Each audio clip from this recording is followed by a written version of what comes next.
Managers, Scoutcast Match Day is back. It's game week 9 and we're here for the first game of that game week. It's Newcastle versus Chelsea. I'm joined by Seb. Seb, how you doing? Hey, I'm okay, thank you. I'm okay. A little bit croaky, but otherwise all right. How are you?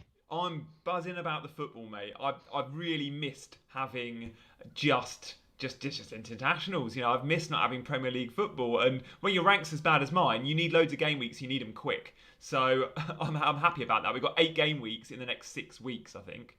Where So are you ranked now? 3.1 million. That's a little bit higher. That's climbing. Yeah, a little bit. But to me, there's no difference between. I mean, if my rank was 2.1 or 3.1, meh. Like, it's still not where you want to be, or even 1.1. How are you doing, Seb? How's your season going? Trundling along. I think since I've joined you early on, it's probably not quite the season I would have liked. I think a lot of people are in a similar boat. I'm on 1.1 million at the moment, which is slowly climbing. 1.7, 1.4. Yeah. I wouldn't be surprised to go backwards a bit this week. I was someone who suffered with a fair few flags, although Chilwell and Robertson cleared up for me. I had Salah, like everyone did. I've done him to Fernandes. I would have quite liked KDB. I am still looking to get him in the future. We had a surprise price rise last night, which if I'd known that was coming, I possibly would have bought De Bruyne in over Fernandes because De Bruyne is the one I want long term. Yeah. But the team's okay. It feels like it's transitioning. If Son and Kane assist each other against Man City later, I'll be a very happy man. But otherwise, they feel like they're just waiting to leave. Yeah, yeah.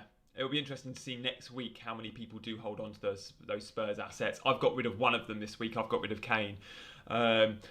Son has the higher ownership. He stays perhaps for one more week. My plan next week is Son to KDB, and I've got the exact funds to do it. And I had the exact funds to do it. I thought last night when I decided I was going to take Reece James at 5 million as my final transfer of the game week, and then realised this morning KDB price rise out of nowhere. I now no longer had 5 million spent on a defender. I had 4.9 million spent on a defender. So I couldn't get Reece James, who of course starts today and of course is going to absolutely bang. So I'm settling with Matt Target just so I can go to KDB next week because I think that move is going to be crucial. How his price rised, I do not know. He was on minus 20 on FPL statistics last night. We did not see that one coming, but FPL Towers obviously looked at the fixtures and the Salah injury probably and went, we need to bump it. So yeah, hard to predict that, right, Seb? You just can't. Yeah, well, here's one for you. I've always wondered why we have price rises throughout the week at like 2:30, 1:30 in the morning. Yeah. Price rises are an essential part of the game. Why not make them all on a Friday night? Just gather them all up. Send us all an email and say these are the players that are going to change based on numbers, whatever, and then do it on a Friday night. I like that idea. Do you know what? No one's ever suggested that to me before when we've always talked about what we would change about FPL, which is a discussion we always have every couple of months, right? That's such a good shout. The game's just kicked off, by the way. Chelsea are in their Crystal Palace kit today. Which is I can't remember if that's their second choice or third choice kit. I think it is their away. I'm trying to think what colours they go with. Now teams change their kits every season. It's difficult to go with. I've got white in my head. Yeah. I had that last year. Historically, they've always had white, and this was their third last year, the black. Let's have a little look. I think they've got yellow this year as a third kit. I don't know. We'll let you know on that. So, look, the lineups, the big news here, guys, if you're watching the game, and if you want to stream alongside us, I'm currently on... the grey-blue thing is your away kit. The grey-blue. This is the third kit then, the red? It is indeed. Right. What time code are you on, Seb? So we'll let you guys know what time codes we're on. I'm on 1, 18, 19, 20, 21. Oh, I'm on 54 seconds. So go with goodness. Seb. I'm way behind you, Seb. And on BT, I thought I was often ahead. But yeah, what? BT's the one that seems to do me okay. Sky is often a minute or so behind our chat. Right, okay. Oh, good. So, yeah, if you want to stream alongside... Newcastle corner here as well, just to say. Oh, Newcastle corner. Good start for Newcastle then. They've had a free kick in and around and then a corner which Chilwell puts out. The big news in terms of team news is that James, Chilwell, Werner, Ziyech all start for Chelsea. Tammy Abraham is up front. They've gone with a middle three that's working really well for them. Kante at the base, Kovacic and Mount either side. I think Havertz is in the matchday squad. I think he has travelled. And then for Newcastle, the big news is no Wilson. He's not even in the squad. With that hamstring injury, Bruce doesn't want to risk him. No doubt he will be back next week. Anything come from that corner, Seb? No? No, they've got another one. They played it short. It came in far post. Oh, Mendy's dropped that. I mean, he's under a lot of pressure. but he's gone up in a little crowd of people and dropped it. It's been easily cleared away. Now back down with Newcastle towards the goalkeeper. But one of the reasons you wanted Mendy in, right? And maybe not looking as secure as you'd hoped there. Yeah, exactly. So we have Havertz not on the bench as far as I can see as is well. he not? Okay. That. I think he might have been. I think you're right. I swear I saw he travelled, but maybe he's just been given.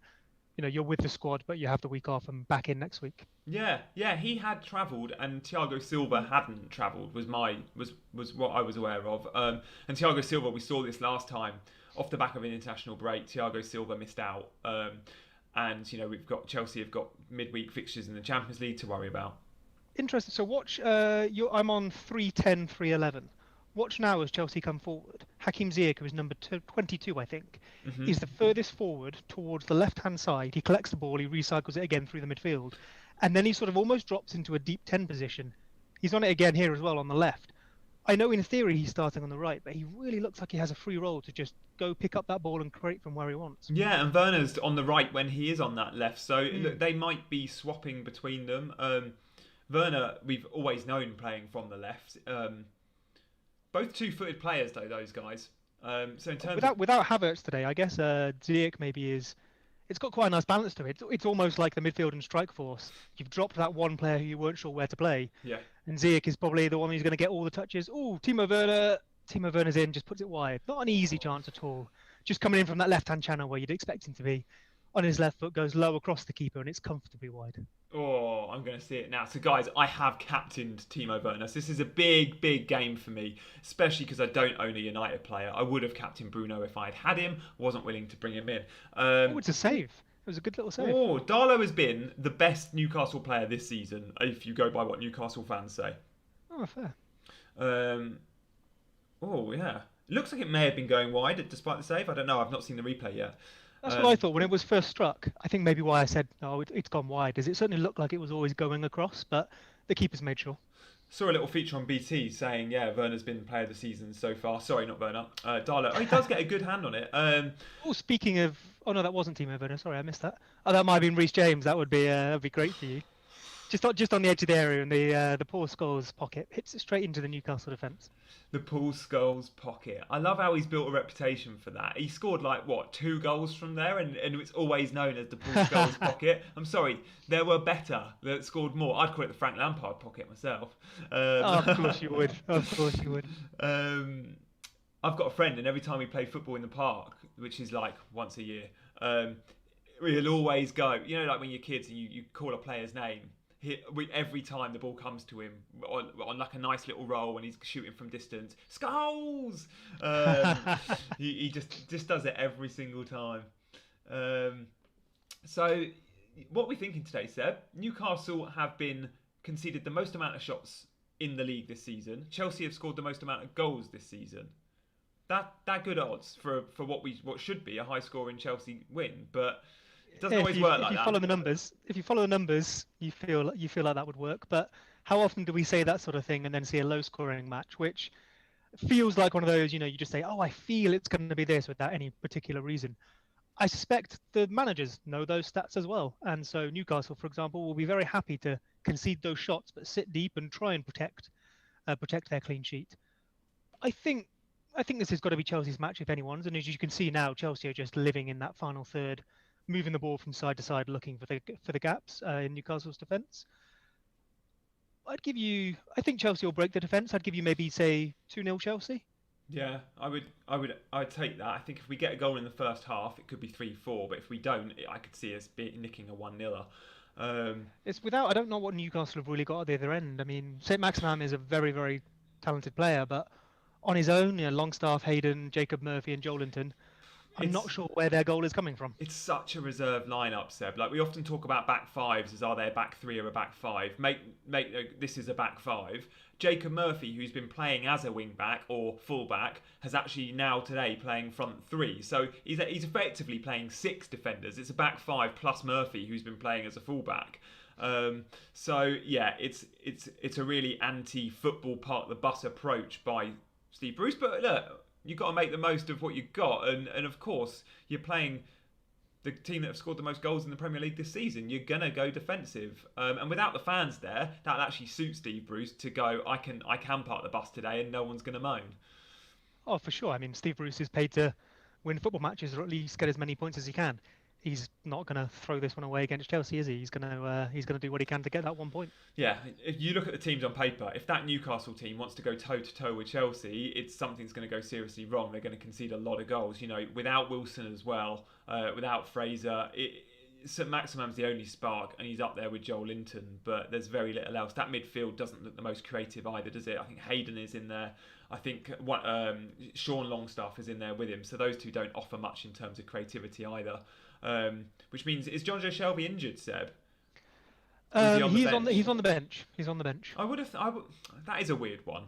Someone that can pick a pass. Bring him on the last half an hour and start spreading some things around. Yeah, I guess so. And you know, another half an hour move later on, I guess, will be if it's tight. And Andy Carroll might come on to try and grab you an equaliser or a winner. Yeah, that'd be an interesting one, especially combine that with John Joe Shelby. You've got the set piece threat. You can fire balls up to him, not only just the set pieces. Yeah, I said I don't know where their goal is going to come from. If they're going to get one, it feels like that. Play for those set pieces, hold on to the last half hour, and then start hitting Andy Carroll. And look, it's a Chelsea back line that's been doing well recently, but it's been doing well with Thiago Silva. And no Thiago Silva today. Rudiger's got to come in and do a job, playing alongside Zuma. Tammy Abraham's just had a shot. There's a header straight at Darlow, who saved it well. I want to say it's Hakim Ziyech who's put that in. Didn't quite catch it, but it looked like a left footer curling. Yeah, Hakim Ziyech's wide on the right. It's a great ball in. Decent header. He's under pressure. That's one of those headers that you might say, oh, he's got to score that because it's close or whatever. The ball is coming from behind him at pace. He's got a man on his shoulder, and he gets a good contact on it. He just puts it straight above the keeper, who saves it relatively comfortably. It's a really good cross. What a wand of a left foot Hakim Ziyech has got. Chelsea have scored. Who scored? I have no idea. It might be Chilwell or an own goal. I have no idea how that's gone in. The corner, which came from that, was played short, put across the face of goal. It's only like 3 yards out, and it's an own goal. Bundled into the far post. Own goal. Mason Mount assist by the looks of it. But that's going to be an own goal. Chilwell's even done that in celebration, as in, it's not me. Unless he's doing that as in, I didn't push him. I don't know. Who's put that? I think Timo Werner's put that across. No, it was Mount. Oh, it is Mount. Yeah, on the replay. Yep, fair. And that is definitely an own goal. I guess they're going to check a little push or anything there on Fernandes, but I think that's an own goal. And Mount is onside. Werner puts Mount in. He's definitely onside. A great delivery from Mason Mount. Wow. Chilwell could get a foot in there. I've not seen a close-up of the replay. Should Darlow be doing better there? It's not even 6 yards out. It's quite elevated. I'm not sure. That's definitely an own goal. I think the angle you're about to see now. Okay. From behind the goal. Yeah, that does look like an own goal, doesn't it? Is that Fernandes on the back stick? Yeah, it is indeed. There you go. Points that no one at all will get. Yeah, I'll take that. 10 minutes in, 1-0. This could be a good watch. Guys in the chat, just so you know, if you are in the chat, it looks like we're unable to connect to the chat. So if you are speaking, we can't see your comments yet. We'll see if that's resolved later. I'm going to load YouTube. Okay, I can see... Okay, if I load on my laptop the comments, I can. So we can still answer your questions. But up till now, guys, apologies, I've not seen any of your questions. So do get them in. We are, of course, watching the game alongside watching the chat. But if there is a goal, we won't tell you we've seen it in the chat. We're watching it as live. And Seb, remind us of your time code again for those of you that want to match on the stream. I've now refreshed my BT, so I think I'm pretty close to you, but I think I'm still behind. Oh, yeah? I'm on 11, 22, 23, 24, 25. Nice. Okay, good stuff, guys. So match yourself to Seb's. I'm 10 seconds behind now, which is slightly better. Oh, it's decent. I'll take that. I'm going to just play around with my screen so I can get that chat box up. I'd be interested to know from the chat how they've dealt with the situation this week. You know, we've had, I think a few of the injuries have cleared up. Selfishly, I've only focused on the ones that affected me. So Robertson and Chilwell, I got away with that. Yeah. So I was left with Salah and Antonio. I've still got Antonio. I've given him the start. I don't think he's going to get 10 minutes. And even if he does, fine. If he doesn't play, I've got Kilman off the bench. And then I removed Salah to Fernandes, who originally, I think even in the week, I was saying I was very happy to hold Salah for 1 week and do nothing. Yeah. It's the fact that now, even though, and I hope he is healthy, even though it seems he is healthy, it's more the fact that he's definitely missing this weekend, which we always knew. But I think next weekend has gone from a possibility to a probability. And for me, that was enough to say 2 weeks. I'm now happy to effectively burn 2 transfers because I do want Salah back. But even if it's only the 2 weeks, I wouldn't hate not having him for one more week. I think I can get a captain out. I will look to bring him back. But that made sense to maybe then have Fernandes for 1 week, bring in De Bruyne, use that position to move my City players into the team, and then get Salah back for probably Fernandes, to be fair, once I've moved Kane out. It seemed reasonable to me. But I'd like to know how others have dealt with that. I think it's been an interesting situation, and it feels a bit like one of those I wish I had a wildcard moments. It does, doesn't it? With all those flags. Joshua Tan sold Salah and Son for Bruno and KDB with a -4. So yeah, it's a move a lot made. Nigel Sam went Watkins and Sterling or Vardy and Rodriguez. Not sure what went on there. I think Rodriguez is someone I think because of the options in midfield. I think I had him early in the season. I don't have him now. I bet he's someone a lot of people regret not having. Well, you're quite confident on Everton tonight, you said, because you were saying without Bruno, your armband may have gone to DCL, and they haven't. They started the season so well, but they haven't been scoring goals for fun. They looked all right against United last time out, but because of that, should we be looking at the Everton team and going, okay, maybe we don't want to consider double ups anymore because they're just not scoring as many goals? Or do we look at it and go, they didn't have their first choice 11 and now they've got it back again. Dina's back, Alan's had some injuries, he's back, Richarlison's back. Now they will start scoring. Well, I think you say you don't want to double up there because goals. Doesn't have to be an attacking double up. I really like the idea of Dean. Again, Dean and James feel a bit like players, if I could have one more pick in my team. Oh, just Werner down in the left here. See what happens. When you say down, getting down that left flank okay. towards the penalty area. He put it across for Tammy Abraham. Probably was never really on. Tammy didn't quite get there, but it's decent. Newcastle team certainly further pushed up. That looked almost more like a back 3 than a back 5. I'll tell you what. Timo Werner looks sharp, doesn't he? He's forced a good save from Darlow already. The ball he puts in there for Tammy, if Tammy's a second quicker in his head, it's a tap-in. Yeah. For those of you out there that have captained Timo Werner, come on, it's going to happen for you. I'm one of them. Who needs Bruno? Who needs United against West Brom? This is the fixture now, 1-0. Chelsea could go to town on Newcastle. We just need Newcastle to have a go. Speaking of another player, if I had another slot in my team and another 9 million, I think the theme of this season so far to me has very much been there are more players than you can have. So yeah. You can forever feel like I need to make this transfer and I'm doing it right now. I must have City players. If you can quell that thought in your head and just try and lay out a reasonable, logical path to the players you can afford and have in your team, I think you'll do okay. You are going to leave points out of your team and other people are going to get them. Yeah. And that's fine. You can't get all the points. Yeah, for sure. Like I'm with you. This season more than ever, there's been too many nice shiny FPL assets that we want that are premium. For me this week, obviously I would love Bruno, but I'm not willing. Long term, I prefer City than Bruno. I prefer KDB and Sterling. And rather than looking at the next fixture, we should always look at the next 5, guys. So many have bought in Bruno for this week, but what about the plan for City next week and the week after and the week after? But for me, it's Vardy. I'm looking at the fixtures and the form and going, Vardy's had a nice rest against a fragile Liverpool backline and then some good fixtures. I'm really, really wanting Vardy, and there is no way I can get him without serious surgery. So that's just one guy I'm going to have to go without. What do you reckon, Seb? Who would you say is the one player you know you're not going to be able to get that you would really want? Is it Werner? He's probably one more down because I think I'm happy with Ziyech. I'm happy with Chilwell. A bit like, there's always a striker that scores lots of goals who you can't get in a season. I'm content with it being Timo Werner. I mean, someone like Sergio Aguero, if he's fit and firing, might scare me more. I think one of the reasons I made my transfer, which was Salah to Fernandes, I agree with you. You don't want to just make it for 1 week. You want to look ahead. And yet I kind of have made a transfer just for 1 week. I just want a bit more time. I wasn't happy enough to spend -4 on doing Kane to Vardy and then watch Tottenham get a penalty against City and Kane put it away and Vardy not score against Liverpool, and to then have cost myself 4 points in doing that. I've taken a few hits so far this season early on to fix mistakes I'd made. I think I'm in a position now where I'm normally more conservative with hits, and so I'm probably happy just to leave it alone and try and avoid those where I can. There's probably one in my future because I would definitely like to have De Bruyne. I'd like to have Salah back. Yeah. I'd like to do that in 2 weeks, and it's probably a 3-move thing. Maybe Robertson becomes Cancelo or Kane goes to someone lower than Vardy. In terms of then a player I I'd like that I'm not going to get. I guess it's the player that misses out there.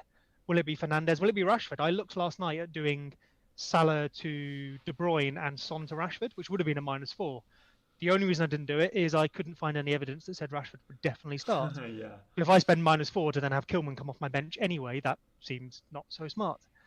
But I think it'll be whoever misses out. Whether I lose Kane and he keeps up his ridiculous stats, whether I can't get Vardy and he keeps up his form, whether I can't get back to De Bruyne in time or Salah in time. If I miss one of those crucial weeks, I'm going to feel bad.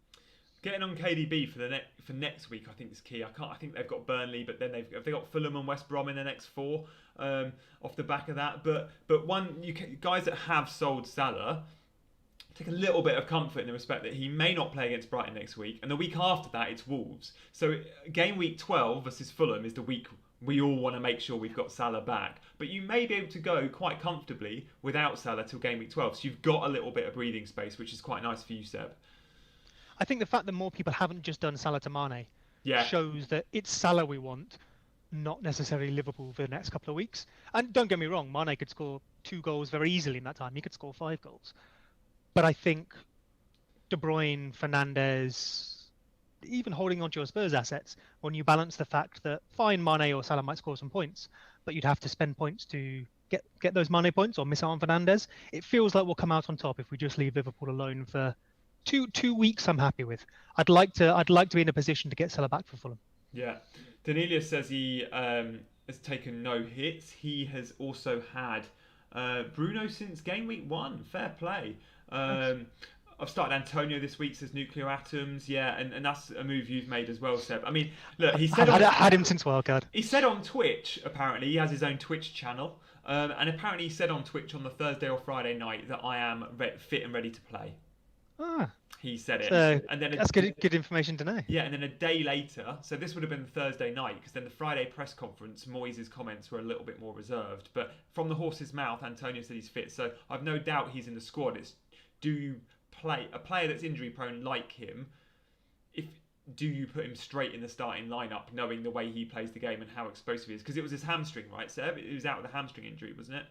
Yeah, as far as I recall. See if I can just check it. It was a hamstring. Hamstring indeed, yeah. A little bit like Callum Wilson today for Newcastle. Hamstrings, when you bring a player back too quickly from a hamstring and they're explosive and they're making those 0 to 60 runs as certainly as Antonio makes, you can just be a little bit fragile, especially in the cold weather. I'm no injury expert, but that's one that I don't think you rush back. Although Absolutely. saying that, he's had 2 weeks off, so he might be ready. I mean, we've got 8 matches in 6 weeks, I think, is it now? Yeah. So it's not just Antonio. We're going to see injuries. I think we're all spending transfers right now to solve the Salah position and get on City. But if in the next couple of weeks you can get yourself into a 2 free transfer position, I think you might feel very smug about it in a month. Yeah. Just watching the game as it plays out, guys. Newcastle are pretty much playing a 5-4-1. It's kind of a bank of 5. Those wing backs are not wing backs; they are full backs. The midfield 4 is across the pitch, and then you've just got Joel Linton. And then when they've got the ball, St Maximam joins him. Without the ball, St Maximam is a out and out left winger. Chelsea are just dominating possession so much. The Werner's kind of playing in the inside left channel as it stands, but both him and Ziyech are coming short. And Tammy Abraham, with a number 9 there, Seb, it gives Chelsea something we didn't see early on in the season when Werner was playing as a 9. It just gives them a focal point, doesn't it, with a Tammy or a Giroud in that number 9 spot. Do we think that's a role that, or a way of playing that Frank will stick with when Pulisic is back? Will he go Werner 9, Pulisic on the left? I think we've seen already, as you say, Tammy doing that job of holding up the ball and bringing others in quite well. Ideally, he would have been on the end of that Werner cutback as well. I think Werner's capable of doing maybe hold up's not quite the right term, and he's not just obviously he's playing on the left today, but he's not just a number 9, but he's not just a winger either. He is capable of creating and involving himself in play. So while it will be a different shape going forward, I think it's acceptable to have Timo Werner up front and still have that fluidity and people playing off each other. Maybe it relies a bit more on Kai Havertz coming in behind and being the one that people can move around. I think really we're going to see rotation. We've known that a long time. We've had a few injuries and whatnot, but Chelsea have more players than they have spots in their midfield and their attack, and they don't seem to have a nailed first choice 11. There's some players who you know will be in if they're fit, but anyone other than I think Werner's started almost every match, but then Pulisic was injured in the warm up 2 weeks ago, Yeah, so Burnley. Werner started. He would have got his rest. I think everyone is going to get that rest. Kai Havertz is the only one so far that when he's been fit hasn't done, but I thought that was Werner and then he got a rest. So I think there's going to be a match where everyone sits out. Yeah, for sure. In terms of that settled 11, one thing we do now have at Chelsea is we have a settled system. So the 4-3-3 looks to be something Frank Lampard will stick with. In the games against really strong opposition, he might go back to the back three with wing-backs, where Azpilicueta and Reece James play. But it looks like it's going to be a 4-3-3, and that three looks like it's going to be Kante in the position we've all known him as. Well, Reece James into Timo Werner, he's just gone. I think Timo Werner's missed it. It's gone over to Chilwell on the left. But nothing come of it. Maybe corner. Oh, okay. Newcastle have got that away. It's a really good delivery. Ball from Reece James. Really good delivery, and Werner should do better. He doesn't quite get it. I don't think he gets anything on it. That's a lovely. Who laid it off to him? So was that Ziyech? That was a lovely little layoff from. Yeah, it was Ziyech. Watch this little layoff. Oh, you haven't got a replay. It was a lovely that it comes in. Ziyech is facing away from goal. Nice. Just one touch around the corner to Reece James, who makes a great run. Just got it. Yeah, it's really nice. The combination play of Ziyech and James has been quite brilliant up till now, and that's only going to improve. So yeah, no, look, Newcastle really need to sort this out, because if they're not careful, there's going to be goals galore. Chelsea have had a lot of opportunities in the last last 15-20 minutes. So I was talking about the Chelsea formation. It seems more settled at 4-3-3. The defence, we can pick the first choice defence when everyone is fit. The midfield looks like it's going to be, we know the system in there. It's going to be Kante with a Kovacic and a Mount, or maybe Havertz comes in. Potentially Jorginho comes in on against some of the teams, and Kante goes to one of those wider spots. And then the front three, we know Ziyech and Werner are probably going to be starters. So it's just who occupies that third spot. Will it be a Pulisic? Will Havertz play in a front three? Or will they go with that bigger presence of an out-and-out number 9 in Tammy and Giroud? Giroud has been linked away with moves this week. Inter are always linked with him. If Giroud was to leave, Tammy Abraham was the only out-and-out 9. It'd leave him a bit short, wouldn't it? They've let Batshuayi go. I guess it depends, like you say, if you see Tammy and Timo as the strikers rather than a left winger. You've got Hudson-Odoi, got Pulisic. At the moment, obviously, Pulisic isn't fit. I'm guessing Hudson-Odoi, he's on the bench, so he is fit. Maybe not favoured. I wonder, it depends how you assign those slots. So whether Timo and Tammy are your strikers, but if you want to play both of them, Tino goes on the left. If you see Timo Werner as a left-sided player, then yeah, for sure, you'd want another striker. But for Olivier Giroud, he's close to a France record. He's very important to that France side. If I were him, I'd probably want to move and play football. I think he's good enough. If it were me, I'd possibly be selecting him over Tammy Abraham, but I admit it's close and Tammy's doing a good job today. Yeah, I think Giroud is 7 goals off of Henry's record for France, and he wants to be starting in the Euros, and if he's not playing at all for Chelsea, that's going to be tough. Remember, this is a guy that played, I think, started every game for France in their World Cup run only back in Moscow in 2018, or in Russia, should I say. So yeah, I'd be really sad to see Giroud go if he does, but I can see why the noises are there. He's probably only got another season or 2 left in him, so he wants to be playing football in those seasons. Guys, do get your questions in the chat. I've turned my mic up, so hopefully there's no issues there. Kai Havertz is not needed in this Chelsea system, says Nuclear Atoms. Fair point, although we haven't seen the best of Kai Havertz. Fair point on current form and what you've seen from him, but trust me, Nuclear Atoms, when you see Kai Havertz in 12 months' time, you'll see why he's in that 11, and he will be. This is one of the world's best young players. He has played in multiple positions, and perhaps we haven't quite got the system for him, and perhaps him being out has helped us because it's meant we can go 4-3-3. But this is a guy that offers bags and bags of talent. Seb, what do you reckon to Havertz? Chelsea couldn't miss out on the opportunity of signing him. They felt he was that good, despite not necessarily needing someone in that role. Yeah, for sure. I think for a couple of years, I thought he was on the most nailed-on Bayern Munich transfer around, along with Timo Werner. Yeah. And Chelsea have ended up with both of them, which is impressive. I'd encourage anyone who has only seen a bit of Havertz, maybe for Chelsea, and is unsure on him, go watch some of his stuff for Leverkusen. Look, we know YouTube highlights can be dodgy. Maybe you don't necessarily look up Havertz highlights. Look up Leverkusen highlights and just watch where he plays. In the end of last season, you'll see him playing false nine, even centre forward, when they had injuries. Kevin Volland, who's now at Monaco, and Lucas Ilaria were both injured, so he played up front and scored quite a few goals from that position, but he still dropped off. He took penalties as well, which obviously helps. But prior to that, he started playing on the right and coming in, almost in that Ziyech position, so you wouldn't see him doing that. But it's the number 10. You were talking about 4-3-3. There isn't a number 10 in this system. Yeah. Maybe Ziyech comes in and fills that role. Mason Mount can come forward. And I think traditionally Mason Mount probably is a number 10, but that's the one place we just don't see him play for Chelsea. Yeah. If you were to play a 4-2-3-1, Havertz is the nailed-on number 10. If you're playing 4-3-3, sure, he maybe starts right or he starts from one of the two wider midfield positions, but he's going to gravitate to that behind the striker role. And if you do go find those highlights, watch how little time he spends at number 10 and how much time he actually spends scoring goals up front. If he recreates that, he could be a very, very good option, FPL or just real life. Yeah. Yeah, indeed. And Frank did try the 4-2-3-1 and put him in that role and played Mount there a bit. But with him out, he's moved to the 4-3-3 and it's worked. So I think that will remain. But, Havertz can play as a number 8 and on one of those sides with Mount and potentially Kante in quite an attacking-looking lineup. What did you see, a good ball in from Reece James. Reece James putting a ball in from the inside this time to the back post with Timo Werner and Tammy Abraham waiting, but just over Abraham and just short of Timo Werner. Easily pulled away, but I would say, admittedly, I've only caught bits and pieces of this match so far. We've been talking, but Reece James has been really impressive. I'd have him up there with possibly Chelsea's most important player going forward, Ziyech, I guess. He looks very, very dangerous. Yeah. Shame you haven't got him, Jenny.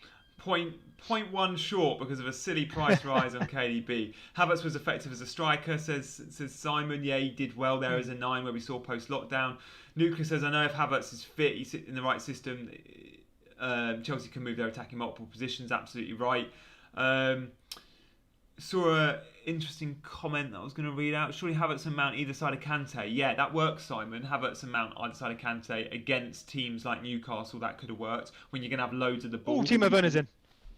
And has put it wide. No! He's put it wide. No! Oh, wait till you see this. I think he miskicks it. Tammy Abraham plays it round the corner for him. Timo Werner, right, just penalty spot almost. Straight ahead of goal. Who's created that? It might have been, I think it's Ziyech again. Ziyech comes forward, is tackled.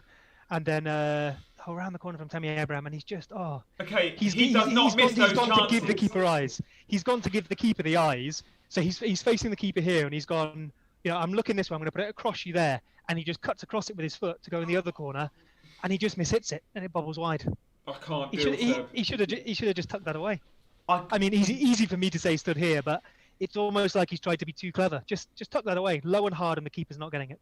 You're my captain, Timo Werner. You have to deliver. Come on. I'd bet my mortgage on him finishing that. In fact, there's not too many players in the Premier League I'd rather that fall to. Timo Werner is so clinical. Stick it away. And he's tried to be too clever. How would you define clinical? Because there were some stats. Admittedly, I think this was before last season. There were some stats in Germany where he was more of a volume goal scorer than necessarily clinical. Of course, this is all within a bell curve. On average, strikers will finish a similar number of chances, but he used to take a lot more shots than he scored goals. From what I've not seen enough of him in Germany, but when I see him in a one-on-one situation, I often think he always hits the target. So clinical in that respect, but also in the respect that he's just a ice-cold German forward, so he must be clinical. I love it, based completely in fact. I love it. But yeah, I mean, I always think he looks really confident. There's some strikers when they're left with a bit of time, and you just never fancy them. Rashford, Tammy Abraham, they never look confident that they're going to stick it away. It's almost like the stride, the way you set yourself up for the shot. Are you sort of still trying to sort your feet out, or are you just, I'm tucking this away? Yeah. And from what I've seen of Werner, it's always a bit like Mo Salah. I'm just slotting it bottom corner, and I don't know how he missed that. I really don't. Effectively, it was like a penalty, wasn't it? It was about 12 yards out, and it just rolls so wide. And Newcastle in. Newcastle have the ball in Chelsea's area. Set Maximum coming in from the left, possibly into too many bodies. That is a lovely back heel. Mendy sweeps up well. I think that might be the first touch that Newcastle have had in Chelsea's area. Nice play on the edge of the box from Sean Longstaff to make it work, and then St Maximin does well with the little back heel. But yeah, they're not all on the same wavelength as St Maximin. That's the problem. I think it was Lewis. And now Chelsea are on the counter. You've got Chilwell and Werner on the left-hand side, with Mason Mount involved as well. Chilwell coming across to put, not a great cross. He's tried to cut it back to Timo Werner. It's been easily cut out. Those Newcastle are definitely allowing Chelsea to have those flanks. And so far, normally you'd say that's fine, push teams wide. Reece James tries a long shot and it gets blocked. But so far, a lot has come from those positions. I don't think they're defending the ball that comes back in from those flanks particularly well. There's definitely more here. And I think, even though Timo's missed that chance, and I think he's possibly just tried to outthink himself there with the finish, that's a couple of chances he's had now. He's also laid a couple up himself. That would encourage me. If I held Timo Werner, dare I say I'd captained him, and there was 2/3 of this match to go, I'd be feeling pretty good. My problem is if we're 2-0 up, 65 minutes gone, Frank's pulling Timo Werner off. He's resting him. So I don't expect him to get 90 today. With the Champions League run, he played for Germany. He started twice for Germany, I think. Yeah. Frank's been pretty vocal about him needing some rest. He didn't train on the Thursday when most of the internationals that came back trained. Werner didn't. He only trained yesterday. I was looking through those pictures on their Chelsea website going, Werner is not in training. There's about 12 of the internationals that came back, I think, were in. Werner wasn't one of them, despite Rudiger being there and the England lads. So the guy needs a break, and I don't think he's going to get more than 60, 70 minutes if we're 2-3-0 up. If it's 1-0, you might keep him on. But I need him to put that ball in the back of the net when he's got that chance, and how he's not delivered there. And look, I wouldn't usually care so much, but when you ranks what mine is at 3.1 million, and you do team reveal videos every week, and you spend your whole week justifying your decisions, you need things like that to happen. Who are your other strikers? I've got Dominic Calvert-Lewin. And, oh my God, I bought in Bamford. I've got Bamford, Seb. I wanted to speak to you about this. Amazing. So Seb is a Leeds fan, and tell us about Bamford, Seb. Why should we or should we not own Bamford? So, very long story short, for 2 years before getting to the Premier League, he did everything. Well, I say the first year he didn't really play. Kemar Reef played and Bamford was injured as well. But actually, when he came off the bench, these fans were excited to see him, and he did score off the bench. In that promotion season, he scored 16 goals, which is okay, but there's a lot of matches. Oh, just Newcastle are in here. St Maximin has blocked it. I think it's out for a corner. St Maximin is looking dangerous when he can get coming in from that left into Chelsea's penalty area. He's the one that laid up the chance earlier that Mendy covered, and he's the one he's almost up front there. If you see this on the break from the wide angle, he's almost playing up front alongside Jonathan when he comes in. Yeah, he is, isn't he? Yeah, I think that's a good block. It's a 4-5. It's a 5-4-1. But then without the ball, and with the ball, it's a 2. Yeah, I guess almost get the ball up to Joelinton or someone, and then St Maximin busts a gut to try and join him, and he's looking very, very tidy when he gets a little bit of space. We know what he can do with the ball. I tell you, it actually goes off Kante in the end, but Rudiger and Zuma are both just desperate to chuck their Chelsea bodies on the at break that. with Timo Werner. Oh, so he looks to cut inside. He's coming into that almost reverse Arjen Robben position. You can see him trying to line it up, and it just gets tackled. Oh, yeah, that is the reverse Arjen Robben. Oh, it's a good run. It's a good tackle from Lascelles at the lastminute.com. And Ziyech tries in a very ambitious shot that has gone wide. What I'm liking today, Seb, is no one in the chat is letting us know about goals, which is great. So don't continue as we go. Our streams is just so up to date. Nice. So we're getting the action before we see it, which is brilliant. So, Seb, I'm coming to you every time as you're 10 seconds ahead of me. And I'm just praying that you're going to say Werner goal or Werner assist. So that shot from range from Ziyech is from absolutely miles out. What's he doing? Yeah, I'm not sure that was on. Ziyech does fancy a shot. Looking at his stats and the highlights of when he was at Ajax, he's a big fan of crossfield balls. He's a big fan of those long range shots. Hollywood passes, yeah. They come off sometimes, and I think he's got enough in his locker to justify that. He's certainly a volume player as well. He puts a lot of balls into dangerous areas and gets a lot of shots away. Lascelles is down here, Seb. I don't know if what you're seeing, but to make that tackle on Werner, when Werner was in the reverse Arjen Robben position, fully stretched leg, Lascelles out, and he maybe just overextends, and it looks like there's who's that on the bench warming up with the top knot? He's back up and walking around. Will that be Fabian Schär potentially? I think it might be Schär. Or share. Yeah, he's touching the back of his left knee, which I guess is from where he stretched. It didn't look the tackle looked fine. It didn't look too bad. I wonder if, like you say, maybe he's just twisted it slightly or overextended in that position. But he's back up and moving around. Werner has been absolutely the right captain choice. It's been the right call. It's just not been the delivery we need. That's how I'm seeing it so far. I'm very happy with the decision, and no matter what happens, I'm going to back myself and I'm going to be happy with it. But I just need a goal. Oh, I think it was the right choice in your team. There's a few options. You don't have Fernandes, do you? No, but the right choice in my Okay. team. But I took an 8 point hit and didn't bring in Bruno. So arguably, the right choice would have been to bring in a captain like a Rashford or a Bruno, which I I just guess those are didn't two do. separate decisions, though. So you're right. If you're compounding those decisions, one of the reasons I bought Bruno in is because I wanted that captain. And when I spend 4 points, I'm always much happier to do it if the person I'm bringing in I'm captaining, Yeah. because then it feels like a bit like I've made it a 2 point hit, not a 4 point hit. But I think once you've made those transfer decisions, it's a separate decision of who to captain, even if Yeah. it's linked. And I think Timo Werner was a good shout. Speaking of strikers, on Bamford, so he was known last year. He scored 16 goals, but the free kick you're about to see, it comes in. Timo Werner doesn't score. He's the one again, though. The goalkeeper Darlow picks it up, but he's the one they're looking for again, just over the shoulder. Oh, it's a Trying to drop. great little ball from Ziyech. Clever that. Oh dear. Worth noting that I don't think I've seen Chilwell on many set pieces. It's been Mount and Ziyech in the few they've had. Nice. Good. I like that. So yeah, Patrick Bamford scored 16 goals last year, but the top scorers in the championship were Mitrovic and Ollie Watkins, who scored 26 off the top of my head. So a fair bit more. And Bamford played, almost every minute he was available to play. Not on pens though, like the other two. But yeah, Yes, granted. yes, indeed. Although Ollie Watkins wasn't on pens for Villa last year. Okay. For Brentford. Mitrovic was. Brentford, thank you for that. What he was known for was underperforming XG. So as you're seeing this season, we create a lot of chances. We created a lot of chances for him, and he would fluff them routinely. Oh, Seb, what are you seeing? Oh, I've not got a goal or anything. I've got a free kick on the not indirect, a free kick, not really a shot on goal. Reece James looking like he's over it. Oh, okay. Okay. I think it. Peter said in the I chat, think it comes to something. Chelsea goal should not have stood, but I'm guessing you're referring, Pedder, to the goal half an hour ago. So thank you for that. Oh, why? That looked all right. That Chelsea goal earlier Yeah. to me. It looked onside. I don't think Chilwell particularly pushed Fernandes or anything. They were in each other's space, but I don't think there was a foul there. No, I don't think so. So carry on, the Bamford. So he got 10 goals fewer than Mitrovic and Watkins. Yep. He got loads more chances. But He did. He had. So Ziyech just putting his ball in now. We'll see if anything comes of that. Nah, it's easily gathered by Darlow. So yeah, he had. I forget his precise XG, but I wouldn't be surprised if it was the highest in the league. And he famously underperformed it.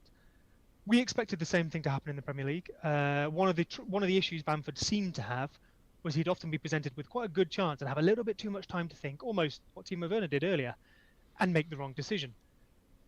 When he was presented with a chance, he had no time and just had to flick it away or get a header in at the near post quickly. Those were often the chances he scored. Yeah. And I wonder if he's getting more of those in the Premier League. The goal against Liverpool on the opening day, a great example where seconds or minutes before his goal where Van Dijk made that mistake and he gets in and just lifts it over the keeper, he had almost an identical chance but with more time and he fluffed it. The second one, then it was just, well, I've tried this once already. I have no time to think. I'll just put it in the net, and he did.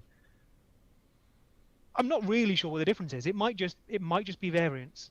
If you're going to underperform XG for a year and a half, well, the chances are you're going to return to the mean, and at some point you'll overperform it, so that over the long term you end up about hitting XG. Yeah. I'd say it's only been a few weeks. We'll see. In that match, he scored a hat trick. He did also have 12 shots and still managed to miss a couple of big chances. So if we keep providing the chances for him, he'll score goals. He is going to score more goals the rest of this season. I don't personally have him. Partly, I think this is the first time I've been a fan of a team in the Premier League when I've been playing FPL, and I've tried to remove that from my thinking. I think I've maybe gone too far and deliberately not picked him because I thought I would want him because he's a Leeds player. There's other striker options. I have Kane, Calvert-Lewin and Antonio. I prefer Antonio in that price bracket to Bamford, at least for these fixtures, although admittedly we know Antonio might not be as fit as Bamford always.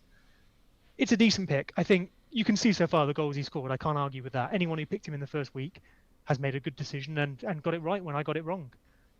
We'll see going forward. Expect to still be frustrated by him. He hasn't suddenly become a ridiculously clinical striker. Yeah. He is now finally overperforming XG. So if he wasn't clinical before and is now overperforming XG, I would expect some regression. But in FPL, all we care about is the final product. And if we keep creating chances, he is our forward, and he's going to stay our forward. He's not losing that position. Yeah, he's getting 90 minutes each week. In a similar way, I guess, you look at Shea Adams and Antonio and Watkins, and they were the three other guys I was looking at. But I did a big stats dive. I want consistency, and his points trickle along quite nicely. They're also fairly fixture-proof leads in terms of goals they score. So yeah, I'm happy with Bamford. I know a lot went Watkins, and they went Watkins because he just scored his brace against Arsenal or whatever it was.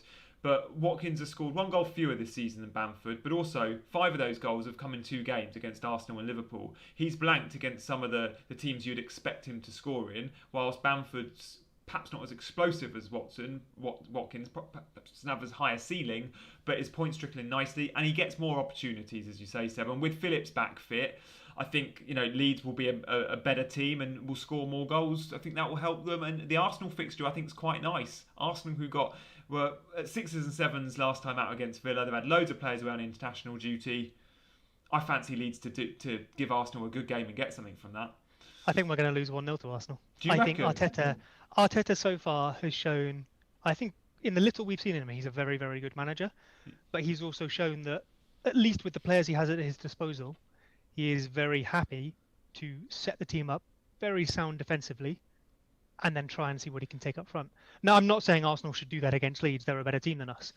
But if that's what's working for him, being solid and keeping teams out, I think that's how they'll play against us. And I think they're a better team than other people who have done that against us and had success. Well, Arteta did it against United and it worked well. But they have got a few injuries, and Partey is out, El Neni has COVID. So the 2 first choice, the midfield pairing, are both out. We've seen David Luiz and Ceballos having a bit of a scrap in training. All just doesn't seem right for me in that Arsenal camp, and I think Leeds could exploit that. I hope so. Yeah, and you'd expect to dominate possession in that football match with the injuries Arsenal have got. We had more possession than both City and Liverpool. I think definitely Liverpool. I think City. Someone might correct me there. So we'll certainly have more possession, but then that's how we play. We've spoken about the Leeds defence before. One of the ways we defend is keeping the ball off you. Yeah. So we'll see. I think, as you say, Bamford I would trust to be more consistent than Watkins in terms of if you held them both for 10 weeks, they might get the same number of points. But Bamford's would be spread out. Watkins might come in fits and spurts. Also worth noting that Bamford isn't on penalties. There's every chance he takes 1 penalty at some point, but he's probably 3rd in the list. Mateus Klick is our penalty taker.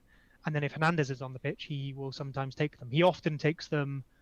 I say often, it was a while ago now, but he used to take maybe some of the bigger penalties. And Klick is our main taker. Bamford has taken some, but he's definitely not first choice. And it looks like Watkins might be first choice. Yeah, Watkins does certainly look like first choice. Gus says he went Watkins over Bamford because of the fixtures, and good point. The reason I actually didn't go Watkins wasn't for any of the things I've mentioned. It was because I was buying Grealish and I didn't want double Villa attack. I just don't think I'm quite ready for that, despite their great form and their fixtures. Just looking at the bench, there's shots of Andy Carroll. Lascelles is down with that same knee problem, by the way, that he perhaps injured when he had that last-ditch tackle on Timo Werner. I think we're about to see a couple of replays from Darlow's saves. Werner's just been so bright. You know that one might have been on target. That one that Darlow saved. It was, wasn't it? He gets a good hand to it. I thought it was already going wide, but. The goals are so big that I often think when a shot does go wide, if a keeper gets a touch, and I'm like, it's going wide anyway, thinking, I don't think a keeper can extend that far beyond the post to still get a touch. So yeah, it does look like it might have been creeping in. Again, Werner, shot on target, clinical. Just not when it mattered. It's probably the last action just before half-time. Nothing. So Chelsea were getting down the left again. They've had success there. But ball from Timo Werner looking for, I think it might have been maybe Hakim Ziyech, maybe Kovacic. They all run annoyingly similarly. I've got it on a little monitor, so it's not entirely clear. So you're looking for people's body shape and numbers. When you can't see the number, Kovacic moves far too much like some of the other players. But nothing came of it. I've got half-time here now. You do, don't you? You look at running style, you look at the boots they might be wearing. I tell you who Kovacic runs like. Hazard. Yes. Yeah. So yeah, And it's not when helped, they but he both wears used to play together. number 17 as well, which is Hazard's old number. When they used to both play together, the amount of times I'd be like, "Is that Kovacic or Hazard that's just got that assist?" Yeah, yeah, and 9 times out of 10 it was probably Hazard, but yeah, there's something about the way they carry the ball, those two. And actually, Kovacic as a player, I think, is really underrated. He was Chelsea's Player of the Year last season. I liken him to a Dembele, a central midfielder that can carry the ball, and he's got an eye for a pass, but just so comfortable on the ball and in possession. Back can open the door as well. So the final whistle, the half-time whistle was gone. It's 1-0 Chelsea. We had an own goal from Fernandes. Chilwell was there ready to stick it in. So for you Chilwell owners out there, you came very close to getting another goal from your man, a 6-pointer from Chilwell there. That would have worth noting. I don't think he's been on set pieces though. Yeah, I have Chilwell. I don't just have him for the set pieces. We've seen him arriving at that far post for goals already this season. Yeah. But it looks like he might be limited on those dead balls now. Yeah. Guys, loads of you are joining us in half-time. So for those of you that are, thank you for joining us. Do stay with us for the whole second half. Mute that TV and listen to us. We're updating on the game as well as talking all key FPL sort of strategies and stories from the week gone by and from the week ahead. In terms of captaincy, we've all gone to sort of Bruno or Chelsea assets this week, and DCL and Grealish became options. Outside of that, I haven't seen enough people speaking about Jamie Vardy, Seb. Vardy has Liverpool, and then he has a really, really good fixture run. I think he has Fulham in game week 10. He's had a 2-week rest because, of course, he doesn't go up on international duty. Why are we not talking about Vardy as a replacement for Kane? So I think instinctively we have a lot of options up front, as we discussed earlier during the match. It may just be one of those, and he's expensive. Like, he is 10.1, I think. Yeah. So it's not even that far off Kane. If he was 9, maybe we think about it a bit more. We probably have a spot for one expensive striker in our sides. Maybe 2 if you structured differently, but from what I've seen, most people haven't. And we've all probably got Calvert-Lewin. So even if you have Kane, you might be looking to use those Kane funds to get a De Bruyne, a Fernandes, to bring Salah back, even Mane. I think it feels, luxury is the wrong word, but it feels like when I'm just thinking about what do I want to do the next few weeks, I have to keep reminding myself about Vardy. I think also what we've seen so far this season, not that people don't trust him, but we've seen a lot of goals from penalties. Yeah. Maybe people just don't see that as repeatable as if he was getting the open play shots. One thing to point out though, and I'm just quickly loading some of the stats here, is that yes, we all know in that first week he scored a couple of penalties, had literally no outfield shots, so had a non-pen XG of 0. And then he continued that as well the next few weeks, had very, very low non-pen XG. It is worth noting that in only the last 2 game weeks, he has had an XGI, so an expected goals involvement, of 1.61. And if I recall, over the last 4, that might be about double that. So while, of course, that will still involve some penalties, yeah, he's up on 3.53, which is 0.4 behind Bamford. And he's overperformed his XG by 0.47, but we'd expect that for Vardy. We know he does that. And if you're on penalties as well, if you don't miss one, which he has, you're always going to overperform it. Worth noting that the fact that he's missed a penalty, which is roughly 0.75 to 0.8 XG, his 3.5 XG involvement and overperforming at 0.47 is actually very impressive, because if he's missed a penalty, you'd expect him to be underperforming by at least 0.7. Yeah. Seb, I've got someone at the door, so I'm going to quickly run and leave you to it. I'll be back in 30 seconds. Yeah, no worries. I'll talk. So I was looking as well. This is all on the members area on Fantasy Football Scouts. We have a projections area there, which I only discovered recently. If you look at that and the 6-game projections for forwards, Vardy is top of that. I think the best way to read that is looking at the game week 9 to 14 projections, so the next weeks. He's got a prediction of 30.6 points, which is based on the Rate My Team tool, which isn't perfect. It's really, really, really good. But you want to take it as part of the puzzle. You know, apply your own knowledge and your own feeling to it as well. But what it is good at is looking at past trends, looking at fixtures, how people have performed recently and how we expect them to perform against other teams, taking that and predicting what's going to happen in the future. So someone like Vardy, who we're discussing the stats, the Rate My Tool tool has him looking very, very good coming up in the next few weeks, especially against the teams he's playing. Also worth noting that he comes out quite well on the value scale, which obviously is just, predicted points versus the price he is. The last thing I think to maybe consider with him is the fixtures. So the reason a lot of people like him is not just the improvement in stats, which I don't think a lot of people have clocked onto yet. It's the fixtures. Vardy in the past has been someone who has both performed well in good fixtures, easy teams, and badly in those fixtures. We know he's someone who can be a bit of a stat buster, and we know he can be that player who, if they're going to score against City, it's him on the break or it's him taking the penalty. We've seen him maybe not, when he went through that period of not having many shots but converting them, it almost didn't matter against the smaller teams because if he wasn't taking shots, he didn't score lots of goals. But then last year, he flipped that around and actually became someone who bullied those little teams. And fortunately, myself, I brought him in for that run. So I think it might come down to what Vardy we get for these fixtures. The stats suggest we might get the high volume shot Vardy, which is the one you would want against lower teams. But we'll see. Thus ends my 10-minute monologue on Vardy while you got the door. No, and all those stats you probably said, Seb, you can get in the Scout members area. Check it out if you're not signed up. I think it's £20 for a year. It's crazy money. If you ever get an unexpected knock at the door, 9 times out of 10, it is an Amazon delivery. And of course, this is an Amazon delivery. And this is not, as Marjan says in the chat, a PS5. This is probably, I actually don't know. We've ordered loads in the last week off Amazon, so it could be anything. Probably some sort of Christmas decorations for the tree. Oh, nice. I got quite lucky. When it was September when the pre-orders first came out, I missed that first round, but then for unrelated reasons was up at about 3:30 in the morning when another round came out. It was breezy. There was no waiting. There was no nothing. I was the only person online. Through. Nice. Yeah. So you got your PS5, and you've probably had a fairly busy week, Seb, because your day job is working at Football Manager. And we know that that's been very well received, right? Yeah, it seems to have gone really well. I mean, I'm sure there's always things we can look to address, and we will. But I think it's been probably the best received it's been in 3 or 4 years or so. People seem very happy with the match engine, which is a big part of the game. That's not the part of the game I work on. I'm a feature designer on the gameplay side. But it's a football game. If the match engine is good, the rest of the game is good. If the match engine isn't good, maybe people don't care about the rest of the game that much. And the match engine team have done an awesome job this year. It's looking really, really solid, and I think it's allowing people to enjoy the rest of the game. We're currently in beta at the moment. The full game releases on the 24th, so a few more things to iron out. But yeah, it looks good. I'm looking forward to getting some sleep back. Yeah, I bet you're working very long hours. Guys, in the chat, do get your questions in.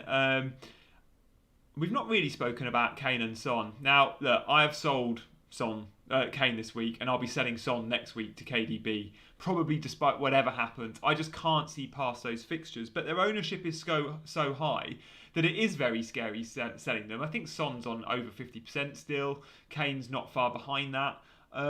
These are guys that have been delivering, but I've been a bit underwhelmed by Spurs. They have limped over the line in their last 3 against Burnley, against Brighton, and against West Brom. They are 3 games that we expect Spurs to have blown those teams away, and they've not. They've scraped through from single goals. 86 minutes gone against West Brom, it was still 0-0. Kane then popped up with the winner, and I'm very happy to sell those assets because they're so expensive. Will they deliver in the next 5 games? At times, yes, of course they will. But the question is will Liverpool or Man City or Chelsea or United assets at those price points outscore them? And I believe they will. Seb, you've still got your Spurs assets. Yep. When are you selling them? If Salah hadn't come down with COVID, I possibly wouldn't have either of them, or maybe just one. I've really liked Kane's stats so far this season. Like he's probably putting in the best stats he ever has. Off the top of my head, I think he's outperforming. Was it the season he scored? Is it 26 goals or something? Where are we? When he scored 29. So 2 years ago he scored 29 2 years in a row. I think most of his key performance indicators are higher this season so far than they were for those seasons. Yeah. And we know he's added a more creative birth to his role as well. Yeah. That being said, I was just looking at the last 2 and the last 4 game weeks in the members area. The last 2 game weeks, he has a 0.86 XGI. Now, he's got 1 goal and no assists in that time as well. But Vardy, 1.61. Werner, 1.32. Watkins, 1.16. And then Mitrovic, 0.62, only just behind him. I wonder if, like you say, in those easier fixtures where Spurs didn't look that good, tougher fixtures, it's Mourinho, you could almost say they'll probably get better chances in those games, especially maybe someone like Son on the break. I'm less encouraged than I was last night when I was looking at my stats, because I was looking at them over the season last night to make my decision with transfers. I think, thinking about it live now, I think Kane could leave for me. If he doesn't impress in the time I had him, those stats, those stats don't encourage me like they did earlier in the season. Yeah, nice. Okay. Yeah, me too. I mean, I look at the fixtures and just can't see past that. I just see the need to go double City, and with that, you can't go double City for me. I can't, and still keep Salah and still keep Werner and still keep Spurs players. Matt Henley Worth saying, I don't think the fixtures are as bad as they're made out. Okay. I think comparing with City is a good shout, because if you can't have 2 City and 2 Spurs, or even 1 Spurs and 2 City, then fair enough. We know there's a sensible decision to make there. But the Man City game is already gone now. We've locked that game week. Doesn't matter what happens. Yeah. You've got the players or you don't have them. So the fixtures are Chelsea away. Yes, you've improved defensively, but I wouldn't say you're the best yet. And Kane and Son are some of the best attackers in the league. If you're going to concede, it's going to be to them. And we know how Mourinho will set up as well. He will look to do a better version of Newcastle today. He will draw you out. Sam Maximum's been in your area twice, looking dangerous. If that was him and Son, you might have conceded. Yeah. Arsenal at home, we don't know. It's the North London derby. Kane scores, he doesn't. Whatever you want to use historically in that. But Arsenal, if they don't have their players back, they haven't looked as good as we might hope. They look solid, so we'll see. But you could easily see Spurs putting 3 past them and conceding 3 themselves. Then Crystal Palace, Liverpool, Leicester, Wolves, Fulham. It then goes back to very much mid-table, absolutely fine teams. And a Liverpool defence that people are thinking about playing Vardy against. So while they're not good fixtures, I wouldn't hate having a Spurs player if I could also have City players. Yeah. A lot of Kane captains today. Danelius says, Manon says about James being a good option with his fixtures. Matt Henley has gone for Richarlison instead of Kane. Alison has asked about the Man U match. That's the late kickoff today against West Brom. And Eric points out, look, West Brom looked like the masters of the low block recently. And look, they looked good against Spurs. Slavan Bilic would have had the majority of his team together during the international break, and they would have been working on their defensive lines. They will be deep. They will frustrate. There won't be much space for Rashford to run into, but Bruno will still have a huge amount of ball, and everything will go through Bruno. And can he pick that pass or take that shot from distance that will open them up? And if they score an early goal, I can see United running riot, because they do that better than anyone else in the league. They've been in really tight games this year, which have finished 3 or 4-1, where they were 1-1 till the 85th minute. I look at the Newcastle game, I think they won 4-1. The Everton game was close for a long time, but once they go up, they know how to kill off a team. So I'm just hoping, for my team that don't have any United players, I'm just hoping West Brom can keep them out for long enough, and then it could be really tight. What do you reckon, Seb? Can Slavan Bilic do a job on this United team? A lot's been read into the home form. United haven't been great at home in the Premier League this season. They also beat Leipzig at home, by the way, by 5-0, 5-0, I think. Can we see West Brom getting anything? I think there's a lot to break down there. First, the Champions League thing is, it's a weird season. Champions League is happening every week at the moment. Yeah, they beat Leipzig, but then they also were unimpressive themselves. PSG, Leipzig, and Man U are all pretty even in that table. We don't know which ones are going to go through. They've all beaten each other, and United have looked equally terrible in their subsequent match when they looked great against Leipzig. The home and away thing, then, I'm personally putting a little less stock in that this year than I have done in the past. There are no fans. I assume travel arrangements are very, very different as well with COVID. So I don't have any numbers for the Premier League, but in Germany, when they restarted last year, we saw the home and away advantage almost be completely removed. In fact, in the first couple of weeks, we saw more away wins. Now, of course, that was only a few weeks. If Bayern Munich are playing terrible teams every week and they're always away, of course they're going to win. That'll fudge the stats. But it certainly looked like there was a trend that home is going to matter less. We know we have no fans there. Coming to Ellen Road, obviously it's my club, but Anfield, places like that, they're stadiums that are known for creating an atmosphere and intimidating the opposition. That does not exist in any way anymore.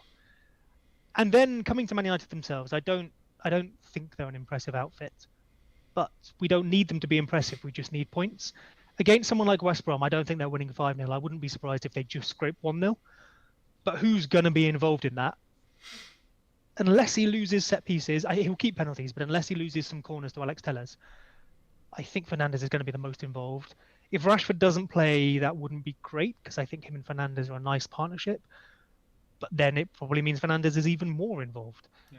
And you were talking about the low block. Of all the players in the Premier League to have versus a low block, it's probably De Bruyne or Fernandes. You want someone who can find a pass or hit a long shot. Ziyech. So, but yeah, I'm with you. Naturally. Timo Werner, Ziyech, Ben Chilwell. That's the people you'd want. But yeah, I think I don't know. I think I very much made that transfer Salah to Fernandes because I didn't know De Bruyne was going up. If I knew he was going up in price, I would now have De Bruyne. I wanted a captain option. I wanted someone for Salah for 2 weeks that allowed me to stay and think about my Spurs assets and not spend 4 points. But I'll take a goal today. I will take just one goal. Guys, if you're looking at your TVs and you're seeing that the second half is about to start, Lascelles has been taken off and Shah comes on. That can only play into Chelsea's strengths. Lascelles is obviously the pivotal and the leader of that team in the back three. But guys, don't turn this YouTube link off. Stay with us. Why? Well, because we are watching the game and we are keeping you posted as well as talking about FPL. Only FPL. I'm guessing it's who's on comms. Is it Savage or McManaman or Owen alongside Fletch? Come on, you'd rather listen to Gianni and Seb than Michael Owen, wouldn't you? We can probably give better insight. So stay with us. Mute your TV. Of course, watch the game, but mute the TV and get your questions. Got much better hair at least. Oh, it's Ian Dark and Steve McManaman. Okay, so look, let's run with we perhaps know. I'd bet money on the fact Seb knows more about these two teams than Steve McManaman. So stay with us. Seb, sorry to put it on you there, mate. But what are your thoughts on pundits, by the way? Because my favourite shows on TV are shows which don't involve former footballers, but they involve journalists. So, for example, BT Sport during the Champions League, the goal show, they used to have Gab Marcotti on. They have James Horncastle, Italian Serie A expert. So they'll have Jules Laurent, the French football expert. These are guys that go to a huge amount of games that know everything about football. They're guys that I look at and go, they know more about that team than me. I'll watch some pundits and I'll go, Tony Adams couldn't name you the starting 11 from Burnley. I could name you every one of their shirt numbers. There are some pundits I really like. Genus, Hargreaves, very considered guys, brilliant knowledge, but there's so many that offer very little, Seb, right? It's a tough one because I think it's extremely easy to sit at home or even sit here and say, so-and-so is terrible, I could do a better job or whatever. And then when you're given that chance, you actually go, oh, goodness, this is terrifying and difficult. And it's hard to be interesting and knowledgeable and right. I mean, you say stuff and in your head you can go, oh no, what have I just said? I have no idea if that's true. I just vaguely recall. I think the thing you mentioned about, say maybe an ex-player who in theory has very little in keeping up with the game. If they're not a coach or a manager as well, they don't really care who's playing for Crystal Palace today. What we want from them is the insight into what it's like being a footballer. Mm-hmm. That obviously gets less relevant the longer since they were a footballer. Yeah. Doesn't mean it's irrelevant, but it's much more interesting. For example, when Gary Neville first came onto the scene, he was great because he just left being a footballer. He could literally tell us what it was like being a fullback a month ago in the Premier League. So that was interesting to listen to. Then maybe it comes down to not the pundits themselves, but the studio or the presenters or the producers. Because if they're asking, you mentioned Tony Adams. If you're asking Tony Adams about a low block and a gegenpress, well, then maybe that's the wrong question. You haven't got Tony Adams on for that. You've got Tony Adams on to know what the dressing room is like and what managers might be saying. So, yeah, I'm with you. I prefer professional journalists whose career relies on them being up to date, knowledgeable, and interesting. And I mentioned it being right earlier, right, but at least having based opinions. Yeah, those are the people I most enjoy listening to. But I suspect those aren't the people that the TV companies always pursue because they want the insight into what it's like being a footballer and they want entertainment as well. You mentioned Robbie Savage earlier. He's entertaining. Doesn't matter what else you think. He's good to watch. Yeah, I really like watching Robbie Savage, to be fair. So that was probably a little bit harsh. Not the biggest fan of him on commentary, but I love him as a in-studio pundit. And it's funny that there are others that work really well for that. Yeah. I think ideally you'd have, say, your journalist who could talk about XG or talk about stats or talk about, the evolution of the gegenpress. Yeah. And then you'd have your ex-footballer who could give you the insight into a dressing room. That's probably the perfect team, I'd imagine. Yeah, which we just rarely see, which is a shame. But yeah, I mean, it has been great in the last, and we'll move on from this, but in the last sort of few months, we've seen the likes of Joe Cole and Ashley Cole more involved with sort of in-studio settings, and these guys are still on the training ground pitches with Chelsea every day, so they can give you that inside line, which is so valuable. So back to the game, I'm on 49. What time code are you on, Seb? For those that want to stream alongside us in terms of time code, Seb's just a little bit ahead of me usually.